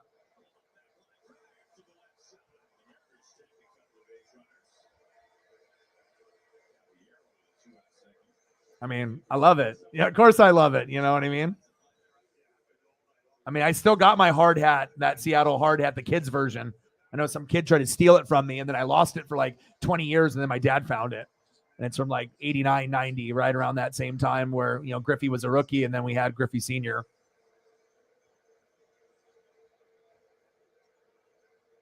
Yeah. I have a remake of that hat, obviously in the closet too, like a newer version when I went to, go to Seattle and whatnot. But yeah, I like that old style the best. All right, next up is J.P. Crawford, bottom of the fifth, 3-0 Washington. Come on, J.P. I pulled a new photo up for you, Bo. Let's go. Takes a strike. 1-1 count. This could be an opportunity here. And JP has been homering lately, which has been pretty crazy.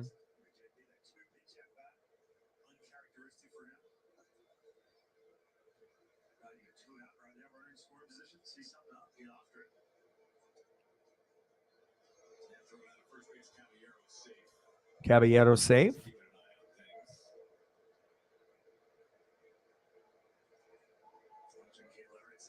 Come on, JP. But that's the problem, when you're not a good team and you average 5 hits or 4 runs a game or worse, it's really, really hard to win when you're getting, 5 hits or less normally and 4 runs or less.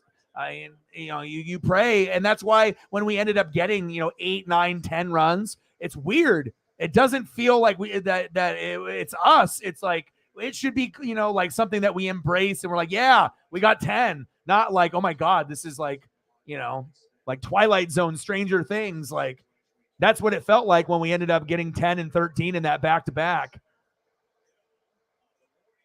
And, of course, back to the warning track.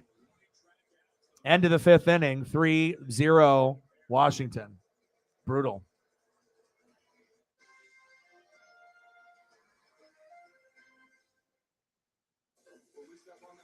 All right, we're going to the top of the 6th.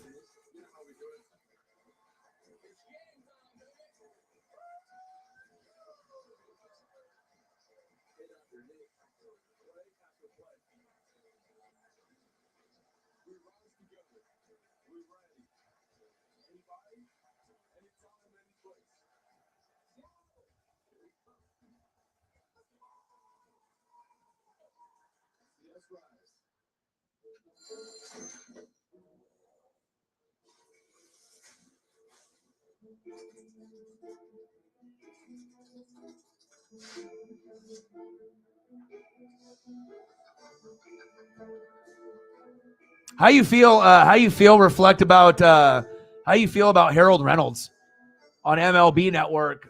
From being the Mariner. Do you like Harold Reynolds or do you not like Harold Reynolds? How do you feel about him? John in the building. What's good? Yeah, I've tried to make quite a few changes with the channel. So obviously we still have our standard view. I decided to add. We get a little scoreboard and some stats. Flip it up a little bit if we want to have another kind of a zoomed out view, and then obviously the one that's going to give all the stats, records, and everything else, probability. Hope you're doing good, John.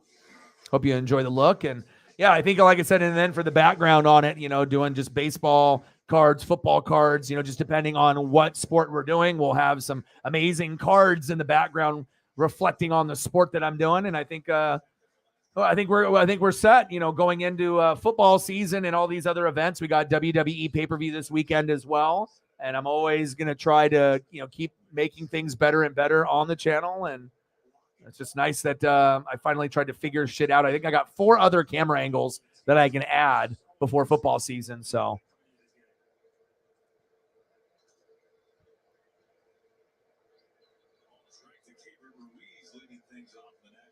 Keibert Ruiz in the box.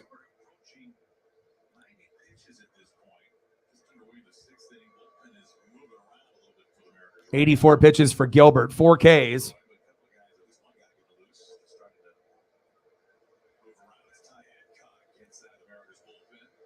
Ty Adcock coming in at some point. Come on, Logan. I mean, you're like our worst starting pitcher now. Get it together. Finish strong. But again, even if he goes 6-7 innings, I mean, it's 3-0. And again, you have a shitty-ass lineup with Murphy, Pollock, Moore, and Caballero. Like, if you don't get anything from Crawford, J-Rod, France, Hernandez, Suarez, you're fucked. And that's exactly what's happened today, Or you can really, have all your strong guys in the lineup and have bases loaded with no outs and find a way not to get a run and lose the game like we did last night. So we're very good at losing in many, many unique ways in 2023.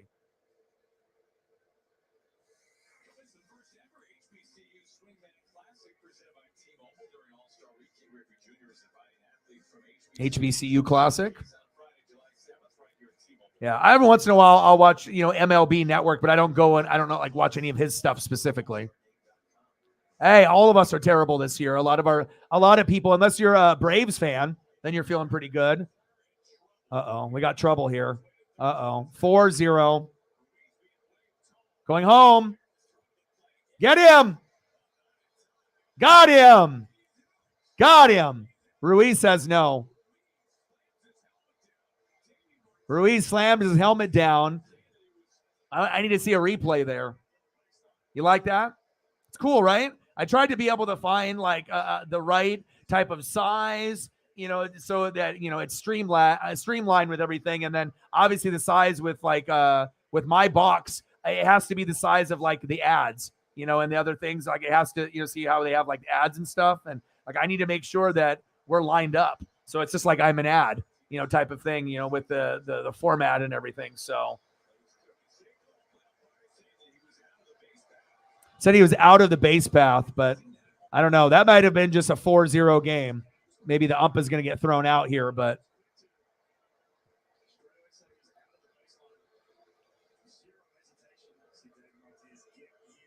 JP's JP. Our team overall bats like 230. So when JP's batting 238, he's always going to be like 240 to 250. Julio is batting 243. He should be batting 280 to 300. France is 275, and he should be batting 270 to 310. Teoscar is 252, should be batting 280 to 310. Suarez is batting 226, should be batting 280 to 300. So, I mean, everyone is underachieving. So,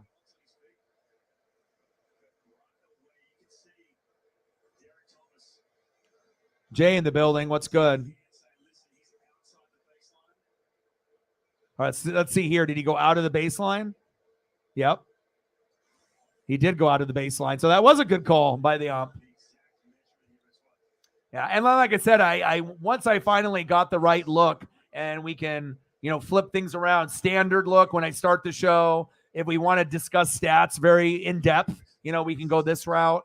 Or if someone has bad eyes and they want to kind of just be able to take a look. I mean, half of our fan base is under 40. The other half is over. So I'm willing to do whatever it takes for the fans. And that's why I have this look. Right. Then if you want a zoomed out look, but not too far zoomed out, we got, something like that. And then we can, kind of maneuver as we go.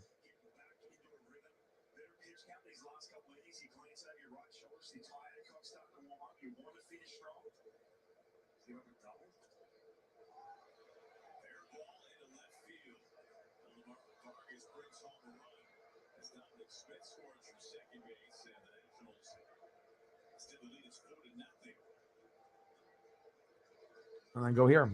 Awesome. 4-0 Washington.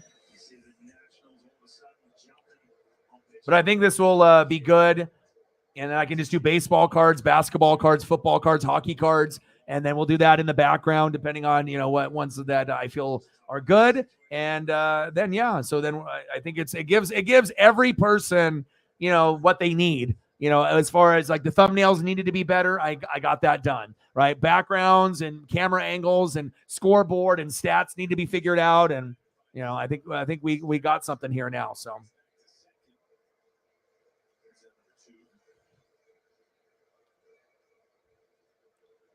Yeah, it was out. He went outside the box. So, when you're in the base path, if you go outside the base path, and he did, now when he initially, went in there and went around, he missed the tag initially and then went in and touched home base and he was safe, but he went outside. So if he didn't go outside of the path, he missed the initial tag and he did get in safe. But again, he went outside the base path, so it was a correct call. But we're not winning this game, so it doesn't matter. That's foul. 4-0 Washington. I believe we can do them in Oregon. I think we can. Actually, I don't know. I have to look up to see which betting applications that we have available in Oregon and Washington, if any. With what are they? DraftKings and then the other one.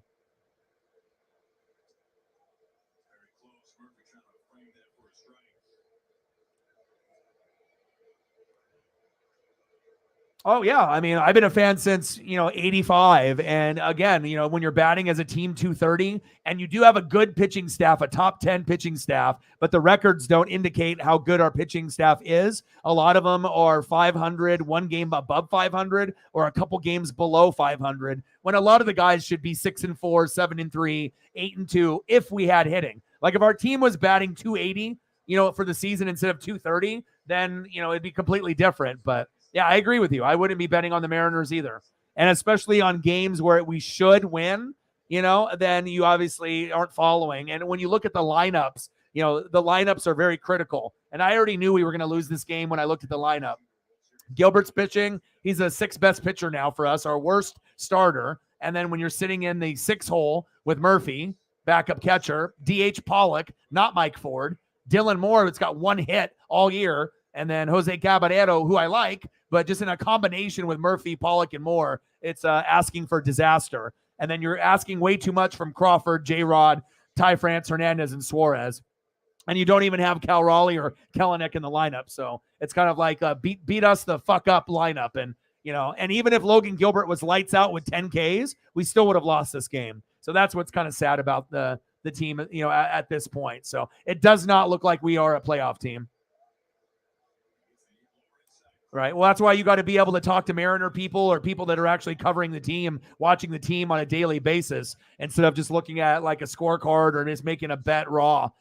Sometimes you got to dive in a little bit, if you know anyone that, follows the team. Like I always, will be 100 with it. Like Julio's like my favorite. I'm a Griffey guy, but Julio's been fucking up. Everyone's been reaching. Everyone has not been patient in the box, and it shows with our batting average. So, yeah.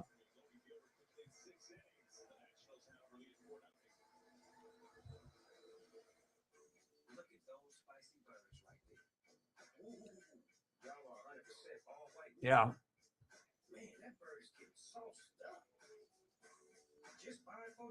It's true. We'll get 10 runs, 8 runs. I'm like, yeah, we're doing good. And then the next game, we literally will put up like a 0 or like a 1 or a 2, and we'll lose 2-0. Like, what the fuck happened? We could have the exact same lineup from the night before, too. You know what I mean? But there definitely is. I mean, it took us how many games to figure out our DH? 60? So you had all those games where we lost, where, you had AJ Pollock and Taylor Trammell, Dylan Moore as of late, Sam Haggerty, and this like Colton Wong, like all these wrong pieces at DH, or throwing in like Suarez or Raleigh or something like that. And that's just, you got to be able to find that tree trunk leg, kind of chubby guy that can go yard. And Mike Ford is it, kind of like a Vogelback, which I enjoyed a couple years ago. So, yeah. But you never know. We could get in a fight with the Angels again and go off on a 10 or 12 or 14 game rip, but it doesn't feel like we're going to be a playoff team because, hell, at this point, it's like, okay, not only do we need to catch up, to the Rangers, fuck, the Astros and the Angels are better than us too. So, it is what it is.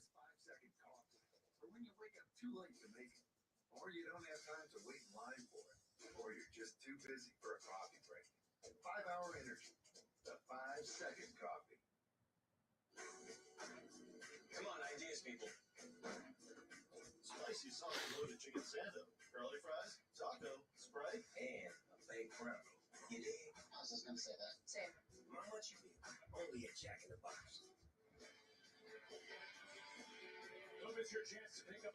It's a legend right there. And, even as good as, Julio is, he's never going to be Griffey, period. Even if he starts going off and hitting, 40 home runs, 50 home runs, and he does it for 2-3 seasons in a row, he's just not going to, I don't know. I mean, Griffey, obviously had the most beautiful, pure swing, but, I guess it just depends if Julio can stay healthy and if his numbers can match up. We know defensively he's got some skills like Griffey out in the outfield to rob home runs and whatnot, but really where it's going to come down to is like the defense can be similar. I agree on that part, but what about the offense and in the box? You're not patient, you know what I mean? And you need to learn that singles, doubles, triples are good, not just home runs. It's, you can't be like a DH mindset where it's either home run or fucking pop up, ground out, or strikeout. That's unacceptable for a guy that could be a superstar. Like one day Julio could be a top 3 player in the league with like Shohei and Judge. I think it's possible, but he's nowhere near it yet. And that's just being real. Some Mariner fans are going to, think that he's better than he is. But again, they're not watching every game. They're just feeding into the media hype. Oh, he's on Topps baseball cards and, he's just a likable guy, which he is, but we can't exclude the fact that he's been fucking up and, chasing baseballs just like the rest of the team has. It's been hurting the team dramatically. 230, 225, like, as a team, that's just goddamn. I never expected the drop off to be like this, but it is what it is, right? Bottom of the 6th, 4-0 Washington. 2-0 pitch to France. Come on, France. 0 for 2 with 2 strikeouts.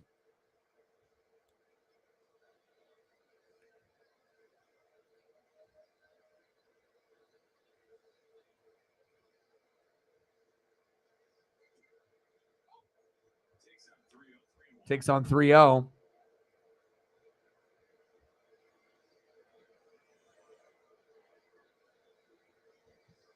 Come on, Ty. Chopper? Nope. 2 away. Easy play.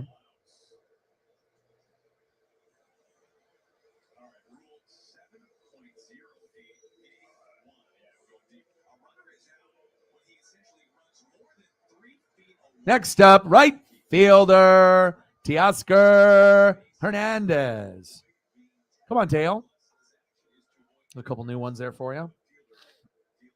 0 for 2 with the King.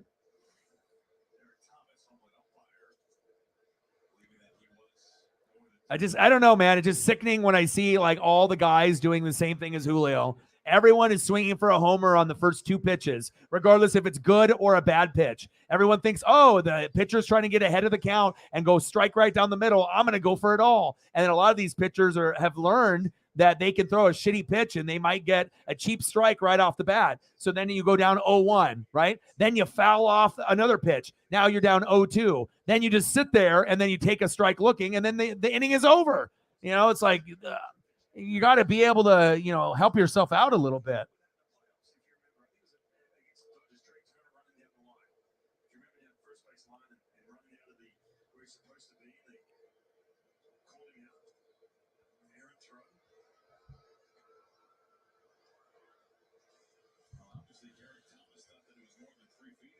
Bottom of the 6th, Washington 4, Seattle 0. Can we get, I mean, I don't want to get goose egged. I mean, let's at least, get something on the board. But, going into this game, I had a feeling that it could be pretty rough. So, got him. My God.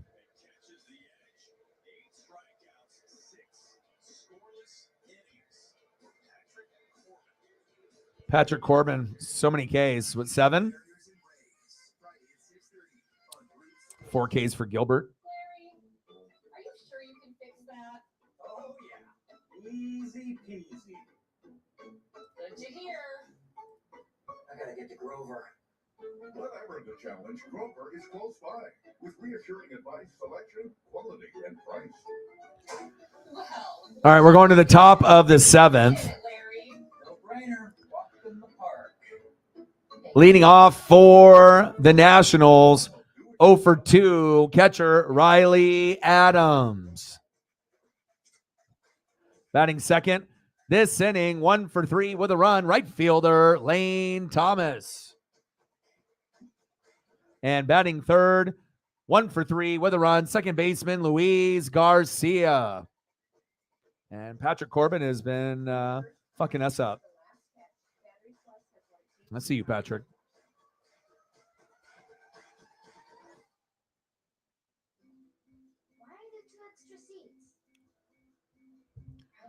Oh, man. I know.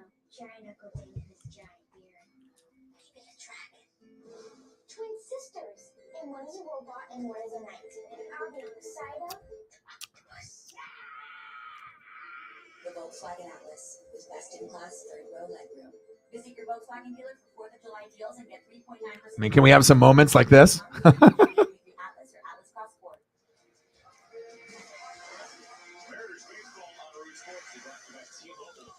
Oh, no. Hey, at least we can watch together, though. You know what I mean? And I know some people don't have the patience, you know, to do Mariners or whatnot, but I know there is going to get to a point where we will have 2 or 3 seasons in a row very good. I just don't know when they're going to come, but I mean, the potential is there. We just got to find the right combination, and I don't know if we need to get I don't know if we need to get a new hitting coach. You know, we need to figure things out, though, because like a majority of the team is just, you know, they're reaching way, way, way, way too much, and the record reflects that. 6 innings pitched, 8 hits, 4 runs, 4 earned runs, 2 walks, 4 strikeouts. Just kind of a regular performance, and that's why Logan is our 6th best pitcher now. It's not good. Not good at all. I want this Logan, not this one. Damn it. I got Ty Adcock in there now.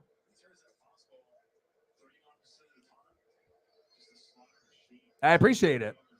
I am going to be too, so something that, you know, we have love for, even though it's been a lot of heartache in the last, 20, 30, 40 years. But when things get good, we're real ones. We're not bandwagon, and so it's like when good stuff happens, we're going to get, especially emotional. We'll get emotional for the right reasons because of all the, most people don't have 4 good seasons out of 30 years or, something of that nature. So popped up, 1 away.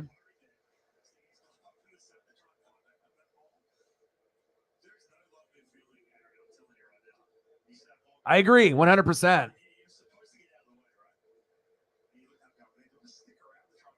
Yeah, instead of just trying to get names, sometimes I feel they just try to get names, like name recognition, and not knowing if they're going to have good chemistry with the rest of the teammates or not. You know what I mean? Or they try to get a bargain, or if they overpay for a guy, thinking that just because a guy was good on the Blue Jays that he's going to be good for the Mariners, but sometimes that's not the case. You can be really, really good with a good supporting cast and a good coaching staff and assistants like in Toronto, and then leave and come here and just not be that good. And I don't think Robbie Ray is going to ever be a Cy Young player ever again. I think that was like that one time with that special Blue Jay team. And I mean, I highly doubt that he'll even be that good when he returns. So I would assume he'll be our 4th or our 5th guy. So yeah, Jose, you haven't watched too many games of the Mariners because, yeah, that is true. But, I mean, if it's already gone this long, I mean, yeah, there is also a chance that we could get a couple hits. It's natural. It's already been 7 fucking innings, but sometimes with the Mariners, they're not like other teams where they keep fighting and fighting and fighting all the way to the very end.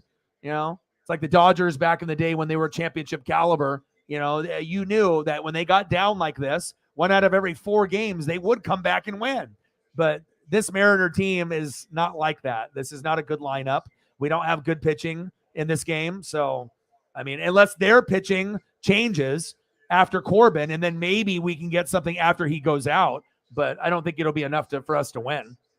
We'll be lucky enough to get to 2 if we're lucky. That's real talk.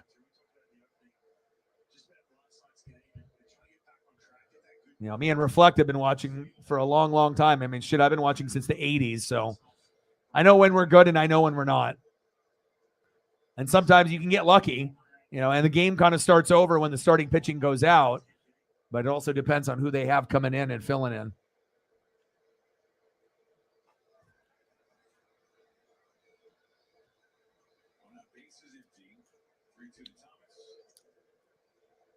Chop foul. Top of the 7th, 4-0 Nats. One away. Adcock 10 pitches in. 3-2 count.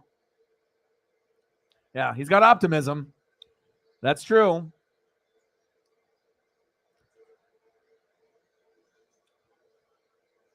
I mean, if we were batting 280 as a team, I would take that comment a little bit more to heart. But when you're batting like 220, 230 as a team and your pitching stinks, then it's like almost more of a miracle status to be able to, turn things around. Because also you have to be able to think, do the players think that they can get a win, or are they just thinking, what's for dinner? What's for lunch? Let's get this fucking game over with so I can go do my thing. And if you got a lot of the players on the team that are thinking that, like, let's just get this shit over with, and so that way we can move on to the next game instead of thinking about winning this game, then the game's already over. And I assume that that's kind of the body language that we're seeing from a lot of the guys. Like, this one is done. But I do hope that we can, come back, of course. I mean, hell, even getting it to 4-4 would be a miracle at this point. I mean, unless they got a guy like Flexen pitching for Washington that comes in, then yeah, then we can come back. But if it's not a Flexen clone, then yeah, we might be screwed.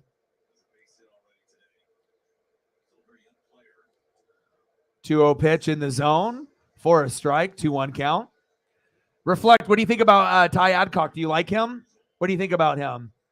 It's kind of too early to say, like him and Malone and some of the guys, like, it's like, sometimes you'll get some, good stuff, but nothing really screams off the page like Woo or Bryce Miller with some of these other guys.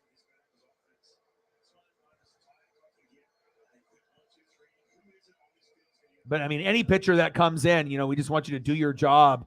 Hopefully you have some electric stuff and can get some strikeouts, but just don't give up a bunch of runs. If you're one of the new guys.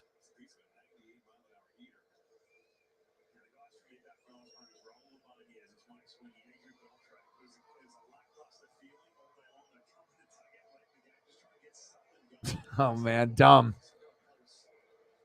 Yeah. Well, they, like I said, that move that they made with Mike Ford to put in Dylan Moore, that was dumb. Like you're gonna make the swap, right? You're gonna make the swap, but why would you do that? I mean, it's tough.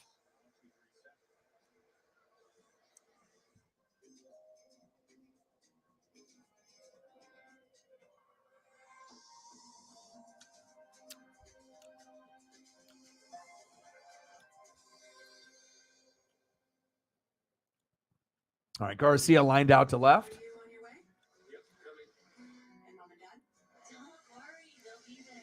All right, due up for the Mariners in the bottom of the 7th inning. 1-for-2 with a K. Third baseman, Eugenio Suarez. Batting second this inning, 2-for-2. Backup catcher, Tom Murphy. And batting third, 0-for-2 with 2 Ks. DHing for Seattle tonight, A.J. Pollock.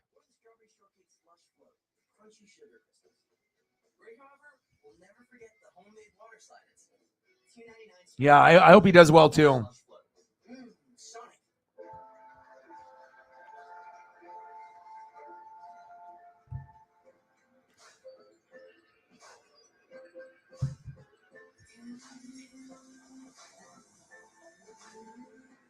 I'm going to go check up on my puppy here real quick, and hopefully we can get some runs in these last couple innings. Then I'll take a couple-hour break, spend time with Paisley, and then I'll do probably a freestyle stream here like around 6:30, probably 6 to 7 o'clock for a couple hours, and we'll do just whatever. It could be food, wrestlers, baseball, basketball, football, NFL. We'll go through a number of different topics and photos, music, whatever we decide to get into, some bands. It's always nice to be able to kind of mix it up.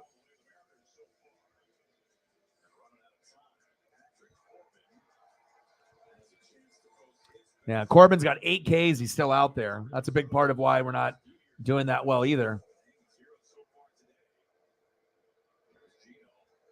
Come on, Gino. Takes a strike looking. But Corbin has been electric.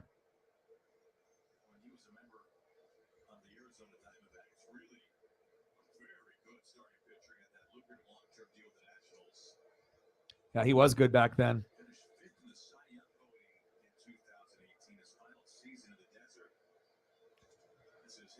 Gino, line drive. One away.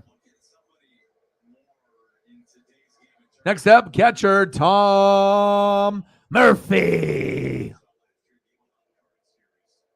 Let's go, Tom. Smiling to insanity. Can we get that? Can we go 3 for 3 with Tom?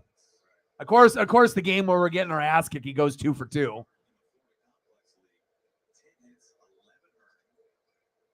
Chop foul.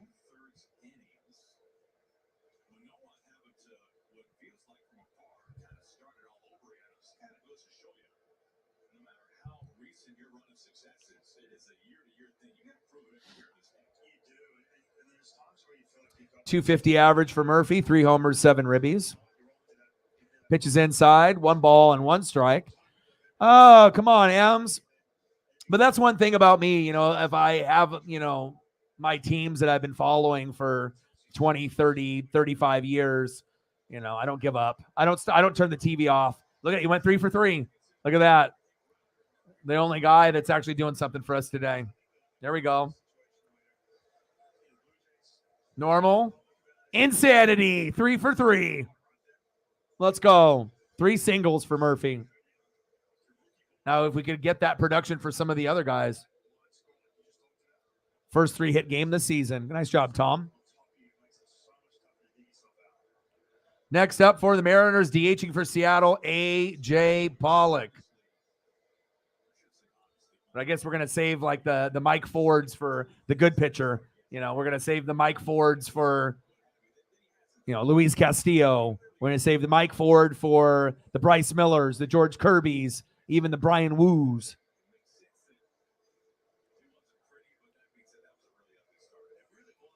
0 for 2 with 2 Ks. Vargas has a belt change.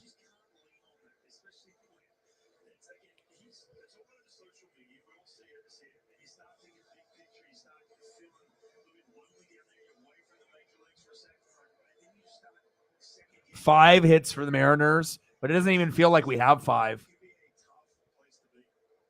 Like 5, meaningless hits? 3 of them by Tom Murphy, all singles. Let's do something with it. Popped up. There's a souvenir.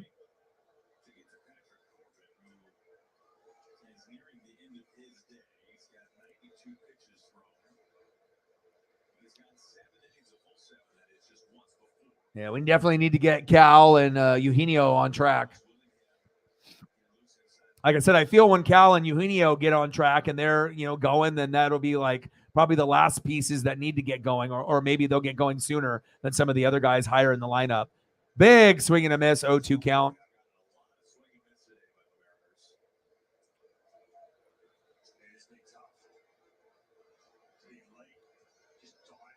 And I don't know, and I don't necessarily think Corbin's stuff is like electric. I just think our lineup sucks. He's got 8 Ks, but it hasn't been like I guess to a certain degree it's been a dominant performance, but I've seen ones that have been more dominant than this, but again, it's like having half of the lineup where you're just like, no, this is not good.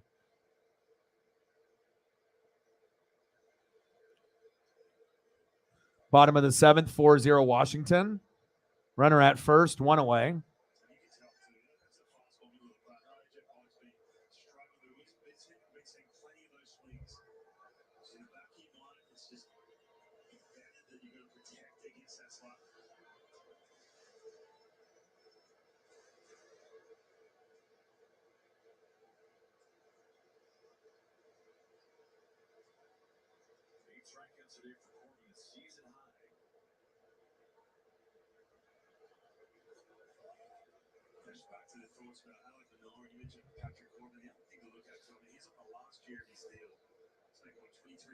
This year, so you kind of carry that weight as well. Have to be that team leader, the guy who's big presence in the clubhouse. You're not pitching the way obviously the contract is supposed to have you pitch. 2-2 pitch. Pitch is low, 3 balls, 2 strikes.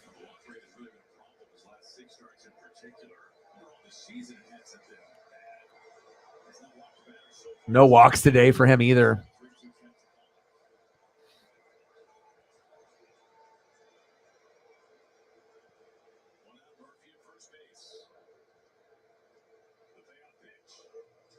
Chopper.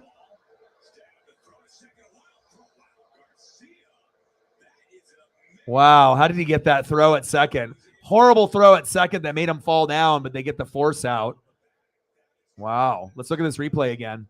Pitcher throws it on the run, and he has to fall down, and his foot is still on the bag. Wow, what a play. Good athleticism there for Washington. Why can't we do plays like this? It's like we do that type of play with like with Brian Wu, and then he goes from first base all the way home, yesterday.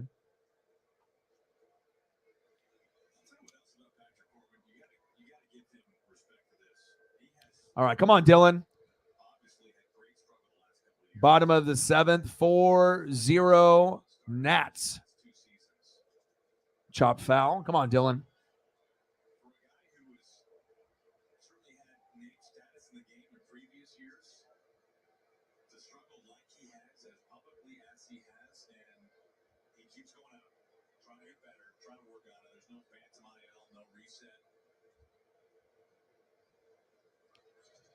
Chop foul again, 0-2 count. Come on, Dylan.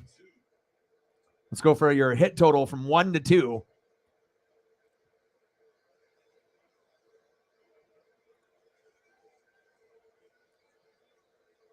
.053. Is that good?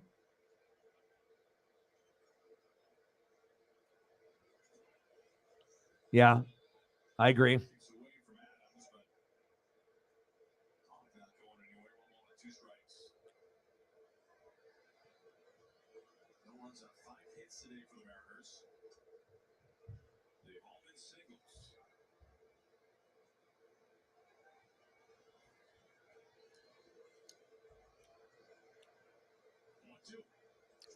One-two pitch. Got him.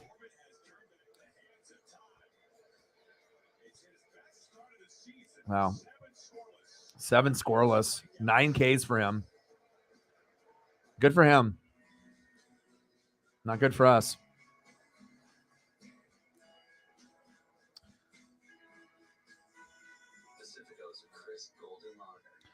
7 innings pitched, 5 hits, no earned runs, no walks, 9 Ks. And that's how you get a dub against the Mariners.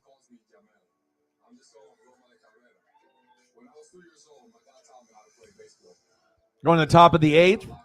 Leading off, 1 for 2 with a run, RBI, and a base on ball. Third baseman, Yammer Candelario.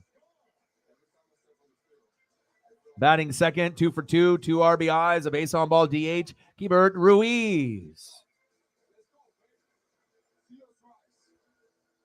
And batting third this inning, 1 for 3 with a run and a K. First baseman, Dominic Smith.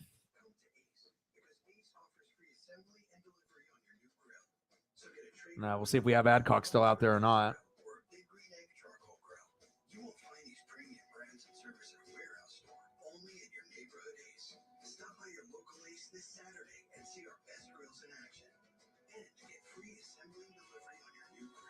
I know. I saw that. Prime Day is coming July 11th and 12th with 2 days of epic deals exclusively for Prime members. You'll feel like a big deal. Deals from toys to home and kitchen. It's on Prime Day. Driveway's still up in their game. Show us how, Stefan. Chuck, you gotta admire Belgioioso fresh mozzarella on standouts like the Buffs. It's hard being that cheesy. But you make it look easy, though. Try the Subway Series menu. That taste and refresh yet. Stay tuned after Mariners postgames to relive Seattle history with re-airs of the 1979 and 01 All-Star games. Don't miss these Mariners classics on Root Sports airing every day through Friday. Additional airings throughout the week until the Midsummer Classic right here at T-Mobile Park. That's right, 9 days to All-Star Week. Gamer Candelario leading things off. Yeah, and I know, right? Yeah, they look very good. Like I said, it's kind of their World Series to lose. Because, I mean, I know if the Rangers or the Rays get there, they'll feel pretty good. But just the way that Atlanta is built with, starters, mid relievers, closers, the way that Acuna and the rest of the, gang has been playing.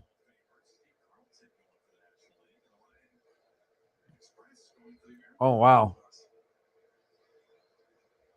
That's supposed to be that hot?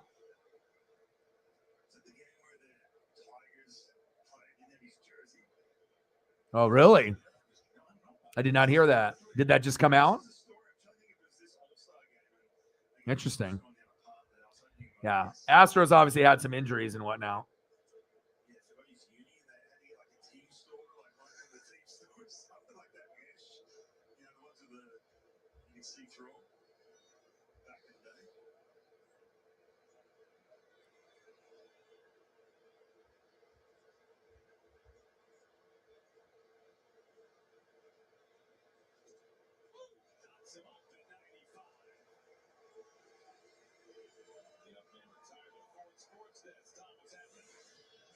If you're a baseball fan and you got work to do, you just can't put that laptop down. Why not bring the laptop to T-Mobile Park? More specifically, bring it to the Hit Here Cafe. That's what some of these fans were up to today. So we're making the most of it, getting the job done. Be sure to learn more and find future group days and nights like this one. You can bring your work to the park, have a little food, get some stuff done, and enjoy afternoon and sunshine in the summertime. How nice is that? Good tickets back. Yeah. Yeah, and I'll have to figure out what I'm gonna end up doing because I'm gonna end up moving, so I won't be able to see Paisley every day, which will be very interesting to see how my mental health handles that. We got so attached and everything, spending all my time with her, pretty much for 2 years. So if I have to, end up getting another puppy of my own, but it's just not going to be the same and whatnot. But, sometimes things come to an end, with friends or relationships and whatnot. And, sometimes things end up changing for the better. So, but I'll still be recording and still, and where I'm going, Ziply, what I use for the fast internet, either like 300 or a gig is available there. So I will, I'm not going to get to a point where I'm not going to be able to live stream. I'm still going to continue everything. I'm going to try to line everything up so I don't really miss any days.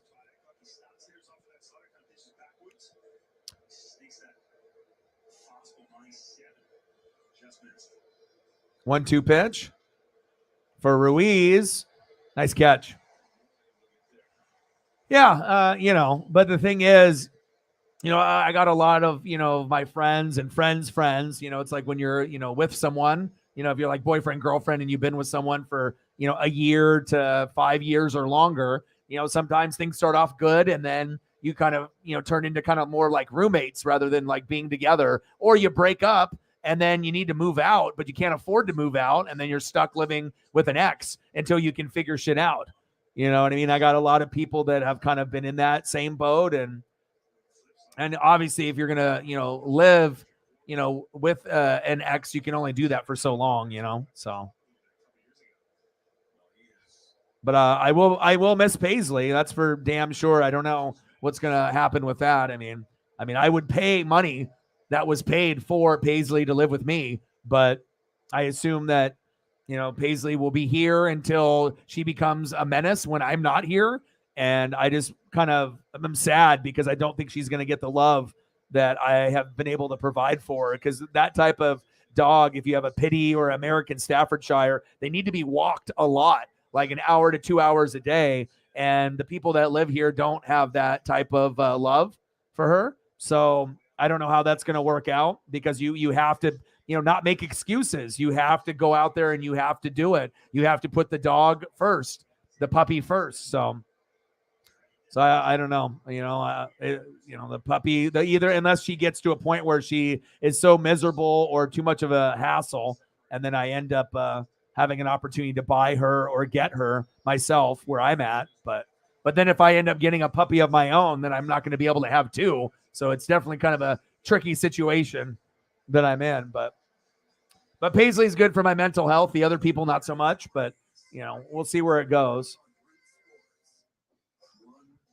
But as long as I'm doing my dream and, I'm trying to continue the goal and the legacy, things will be fine.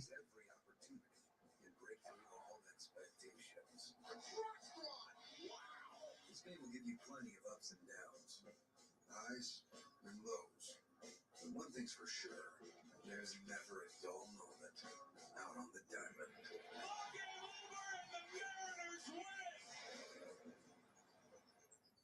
Breathe.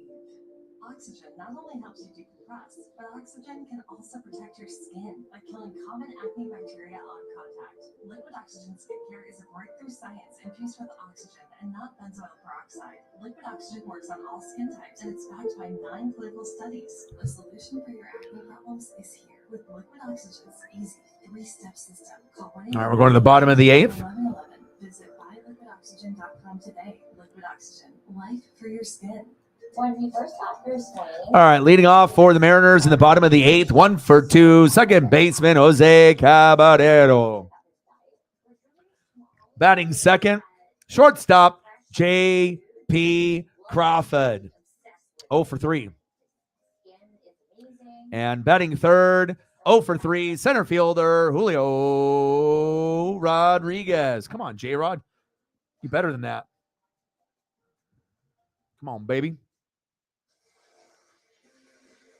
Today's Northwest Chevy Silverado drive of the game. Unfortunately, it is a very impressive 7-inning quality start from Patrick Corbin. He puts together his best start of the season. And it comes against the Mariners. Heisman was hanging zeros, and that slider helped him pick up a season-best 9 strikeouts. Yeah, it was absolutely filthy. We came into this game hearing all about the inconsistency of that pitch. He's been unable to identify what it is. Put hitters away, not to that 9 punch-outs, like you said. Yeah, the game did suck the life out of it. Like when you end up bases loaded and then you couldn't win the game. Yeah. See, and then, but the lineup was shitty too. You had Logan Gilbert, who's terrible. And then on top of that, you're not getting the proper production. So,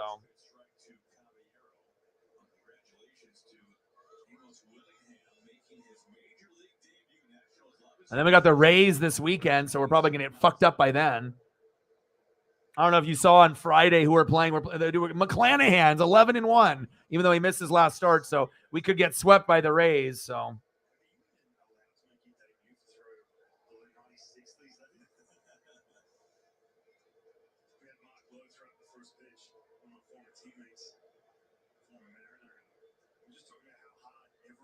These days, it was ridiculous.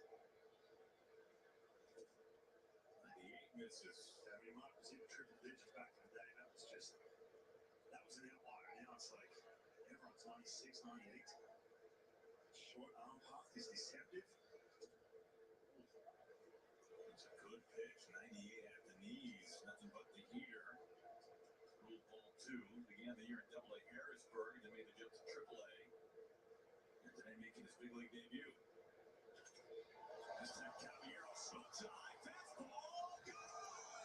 Oh, there we go. Jose Caballero. There we go. Well, at least we didn't get goose egged.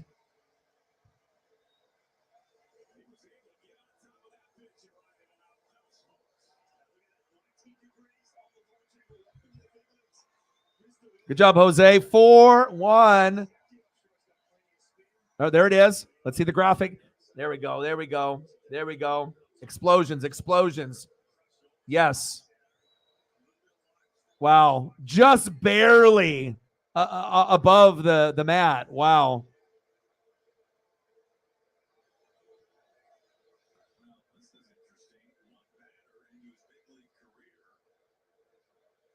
And obviously they switch pitchers. And as soon as they switch pitchers, we got a home run, which sometimes happens, not all the time, but.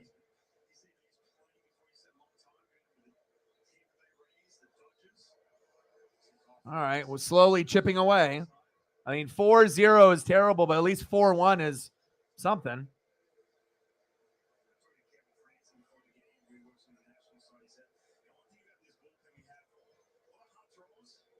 All right, next up, shortstop, J.P. Crawford. Come on, J.P. Now, like in this inning, we got a run already. So now if we can get JP to get on with like a walk or if he can get hit by a pitch and not get hurt. Just something to kind of get, unless he just gets a single. But, even if we have to get it cheaply, a pitching violation or he gets hit or it's a walk, just something to kind of keep the momentum going.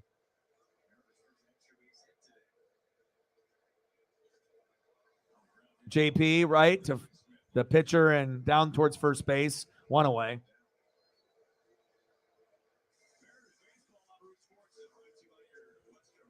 Next up, center fielder Julio Rodriguez. I mean, this would be a good time to fucking, get a home run or a big RBI or something of that nature.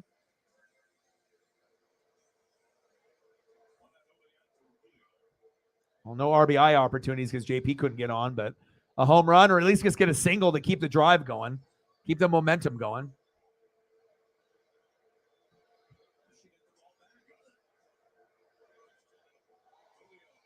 Julio! Oh, damn it. Oh, Julio finally connected on something, but wasn't deep enough. That would have been awesome. Then we would have went to 4-2, still probably lose the game, but at least have a little excitement after Corbin went out. And it shows you once the starting pitcher goes out, things fucking change. Most teams don't have good mid-relievers or closers. That was so tough.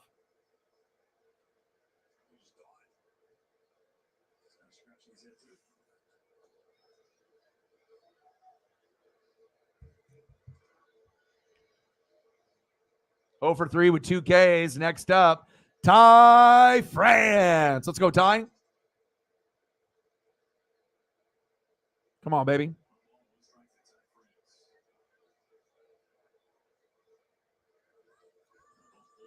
Come on, baby. 4-1. Well, at least I started to wake up a little bit now after that. But hell, I mean, once you just keep getting rocked inning after inning after inning, you start to kind of lose a little bit of hope on you can even, manufacture like 2 or 3 hits in a row, just because that's what you need. 1-2 pitch to France, chop foul.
Spicy sauce loaded chicken sando, curly fries, taco, Sprite, and a baked crumb. You did. I was just gonna say that. Same. How much you need? Only a Jack in the Box. That sound. Wolves. Boy, they sound hungry. Let's go, Wolves. Load up. Good thing this Sport Explorer has Synchrony technology. Keeps them entertained on the way to dinner. Wherever you go, a Ford SUV is the key to survival. Get 0% APR plus 3 years no charge maintenance on the in-stock 22 or 23 Escape Ford Explorer. Only at your local Ford dealer. Oh. Well, at least something rather than nothing. So at least we got something going. I mean, it's not ideally what we wanted, but I'll take a 1 over a 0.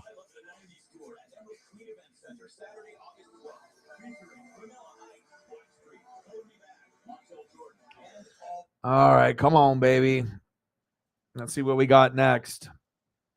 Next up, shortstop, Edamario Vargas. Leading off, 1 for 3 with an RBI.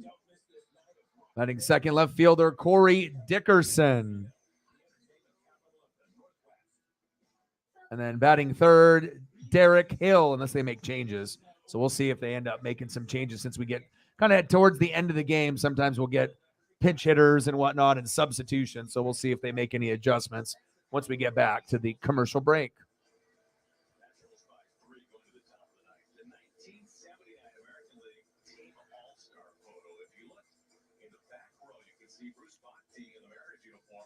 Yeah, I mean, like I said, we just need the team to be hitting better as a whole, you know, closer to 280, not 230, and then that'll solve all the problems. Because if you're hitting better, you know, the pitching will be better, and then you'll feed off of each other. But it's just been a fucking struggle from the very, very start. And maybe, you know, too much expectations from what happened last year, where we automatically thought we were going to finish in second behind Houston. You know, or maybe, you know, get hot and try to contend with them for first. But, you know, it shows you every year in baseball is different, especially a year when they implemented new rules, you know, pitching violation, hitter violation, bigger bags, no more shifting. You know, there's just a lot of changes and whatnot. So, I mean, one thing that's still constant is the umps are terrible. But other than that, you know, Mariners should be better than they are. But I still got a little bit of faith that they might be able to get better after the break.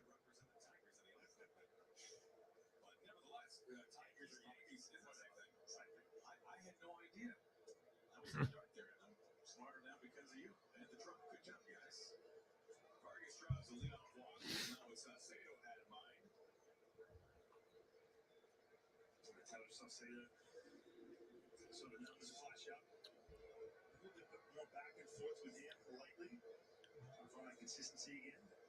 Fourth pitch walk brings Murphy up for a very quick check-in.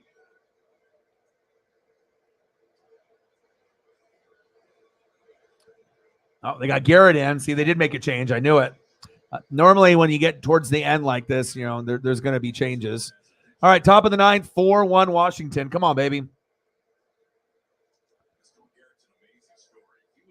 Reflect. What do you think about Saucedo? You like him or no? Sometimes he's okay, but I mean, normally we go with like Brash and then Topa and then Munoz and then Sewald. Those are obviously our best guys. I still don't understand why we don't have Munoz go last and Sewald go second to last. I have Sewald in the 8th and Munoz in the 9th instead of Munoz in the 8th and Sewald in the 9th. But it's not like Sewald is shitty or anything. But I guess sometimes Munoz's control is a little off, and maybe they feel more comfortable with Sewald since he's been doing the role pretty much all year.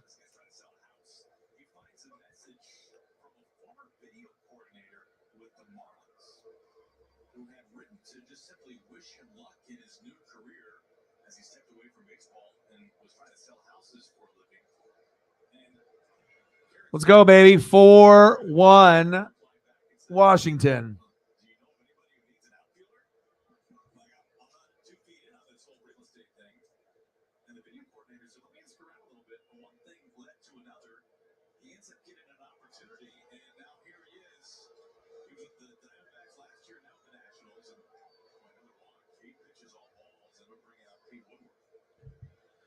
Runners at first and second.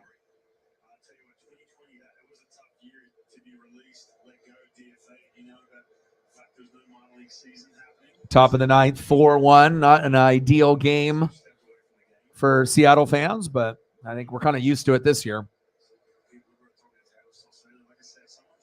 Yeah, but like I said, sometimes when you have something emotional that happens the game before, depending on if you win emotionally or you lose emotionally, I think it almost doesn't matter. Sometimes when you win with emotion and then you just kind of come in flat, you know, and you're just tired. Or if you lose a heartbreaker, like yesterday when we had bases loaded, no outs, and then you lose, then you're kind of depressed and that carries over, you know, to the next day, even though they don't want to admit it, you know, like.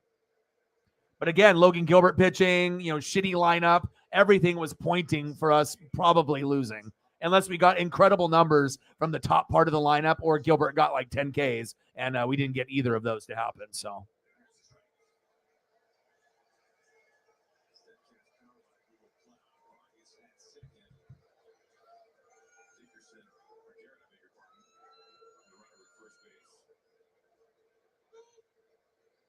Yeah. What would you prefer? Reflect Munoz in the 9th or Seawald in the 9th? I guess it just depends if Munoz is healthy. Because, I mean, I've seen him in there. He goes 100, 100, 101, 101, 99, 100. But his control sometimes is a little off. I think we can admit to that. You know, I like him a lot, but, yeah, you know, and obviously coming back from the injury, you know, finding a groove. But more times or not, Munoz is money.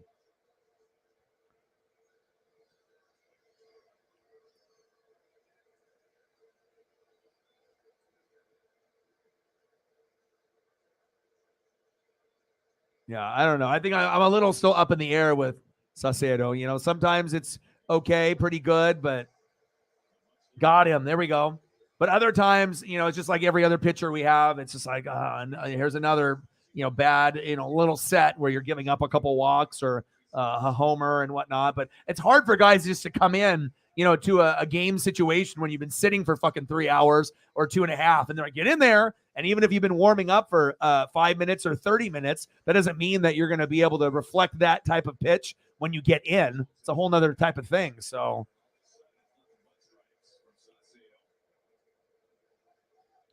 top of the 9th, 4-1 Nats. Runners at second and first, one away. Riley Adams in the box. Saucedo on the mound. Adams 0 for 3 with a foul out in the 7th inning.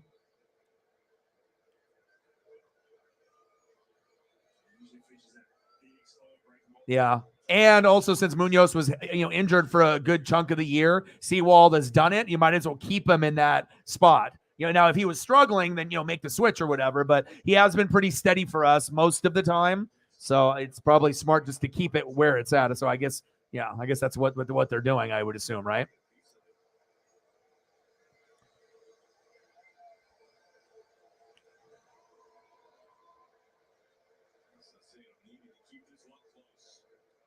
Oh, 2 pitch. Pitches outside. 1 ball, 2 strikes. It would be nice for us to get to at least a run or 2 more before the game is over, but we can't give up anymore. We're already down 4-1. But, you know, again, momentum, you know, we have none. So here we go. Double play. 1, 2. Okay, let's go to the bottom of the 9th. Good double play there, getting Saucedo out of the inning. All right, we're down by 3.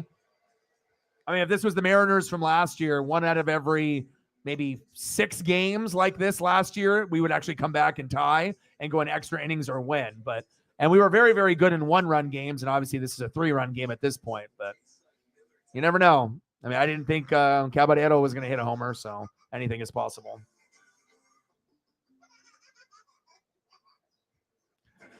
Adams grounded out into that double play. All right, let's see what part of the lineup we have, if we actually have a chance. All right, in the bottom of the 9th, last-ditch effort for the Mariners to not be embarrassing. 0 for 3 with 2 Ks, one of the hottest hitters for the Mariners in the last 15 games.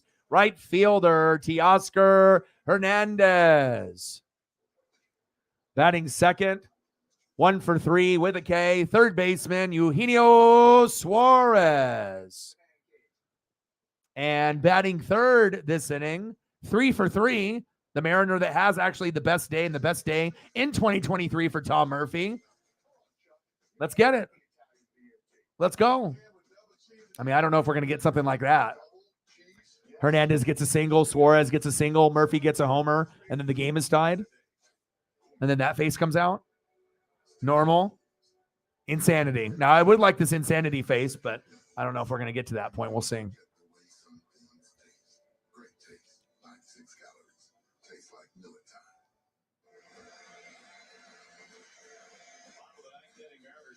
Yeah. I think so. You know, I don't know. Like, you know, I like what Brash does, and Brash and Topa are pretty solid most of the times for the first guys, like in the 6th and the 7th. I don't really got any issues typically with those guys. Those Brash and Topa more times or not do the job. Same thing with Munoz and Seawald. You're going to fuck up like normal. Other teams got great players, but for a majority, you know, they take, but look what's on tap. The best in the American League, 54-29, the Rays. 6 players with 10-plus homers, 7 players with 30-plus ribbies, 3.64 team ERA, second in MLB, and we're probably going to get swept. So not a good time to be playing the fucking Rays. Yankees, the Marlins, the Orioles, and then we get this series where, we could sweep or win 2 out of 3. We win 1 out of 3. And then we're going to now play the Rays. Like, the craziest shit ever is if we would like sweep the Rays or win 2 out of 3. But I guess you just never know. And I guess if we have our good lineup, anything is possible. If we have like Bryce Miller, Kirby, Castillo, or even Wu in there, you never know. But it's probably going to be ugly. I hope not. I'm going to be doing some of the games. I think I'll do the game on Friday, and then I'll watch the game on Saturday, which is at 4:15 roughly. But we also have WWE pay-per-view in London. So that starts, I think, at 5. So I'll do that as the primary, but I will be watching that Rays matchup, and I imagine it might get ugly. And then on Sunday, baseball, NASCAR, we'll figure out what we're going to be doing on Sunday's schedule. So, and then we'll stream in a couple hours later today as well. In about 3 hours or so, around 6:30, 7, we'll stream for maybe an hour to 3 hours and do a freestyle stream for the fans. So we can do food and wrestlers and NFL and anything that we want to talk about or even look at picture-wise. Not a whole lot of breaking news on the NFL side. Struck him out. Damn it. There goes Teoscar. 1 away. Teo.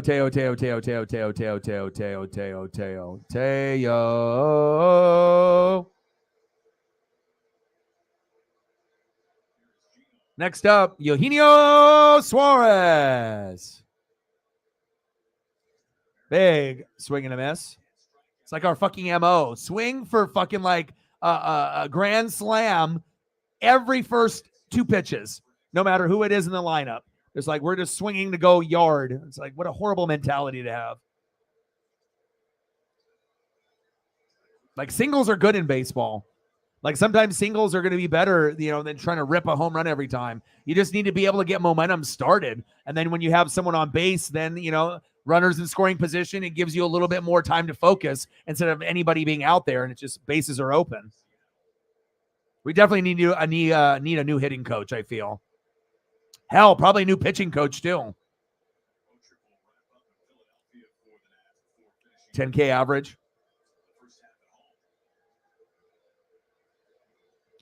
That we get 10Ks or we give up 10Ks? Or like we get 10Ks on us. Is that what you mean? Let the opposing pitchers get 10Ks on us on average?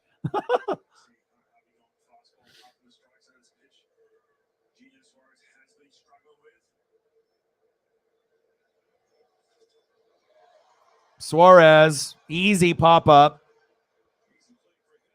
2 away. All right, Tom, go fucking 4 for 4. This is the best game of the season for you. If everyone else sucks, well, have a fucking day for yourself. Maybe it'll bring momentum the next time you play. 3 for 3, backup catcher, Tom Murphy. Oh, they didn't even use him. He's 3 for 3, and you put in Cal. See, this is the type of stuff that I'm talking about. I mean, the game is already over, and I get it. You're trying to, have another opportunity here, but when a guy's 3 for 3, do you really want to take that guy out? He's the hottest guy all day. But again, that's Scott Service, sometimes with the decision making. Sometimes good, sometimes what are you doing? What are you doing?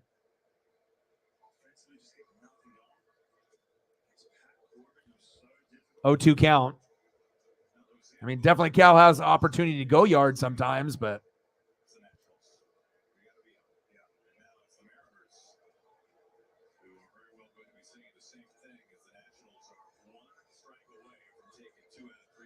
two out of 3 against the fucking Mariners, the Nats. Fuck! Chop foul. I gotta give Cal some good juju. All right, so boom, hit the homer. Boom, reflect. We're in the playoffs. And then a different angle. Come on, Cal. 0-2 pitch to Raleigh. I mean, this one is essentially over. Got him! And that's the game. Damn. Oh, damn. Service, idiot. I mean, it's like you go with the guys that are hot. You don't take out Mike Ford or the only guy that was doing anything for us that was 3 for 3. He could have went 4 for 4. What if he would have hit a home run and we lost 4-2? To some people, that's nothing, but at least it gives him confidence moving forward. You don't let a guy that's 3 for 3 not have an opportunity to go 4 for 4, and then I get to see this face. That's story of our lives, huh? Reflect. I guess that's just what it is.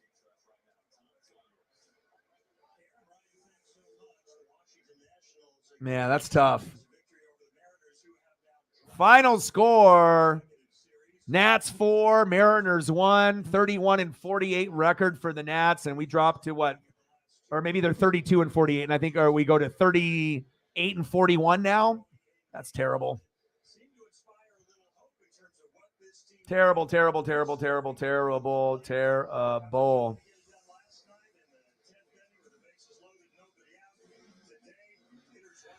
Oh, well, I'm gonna go.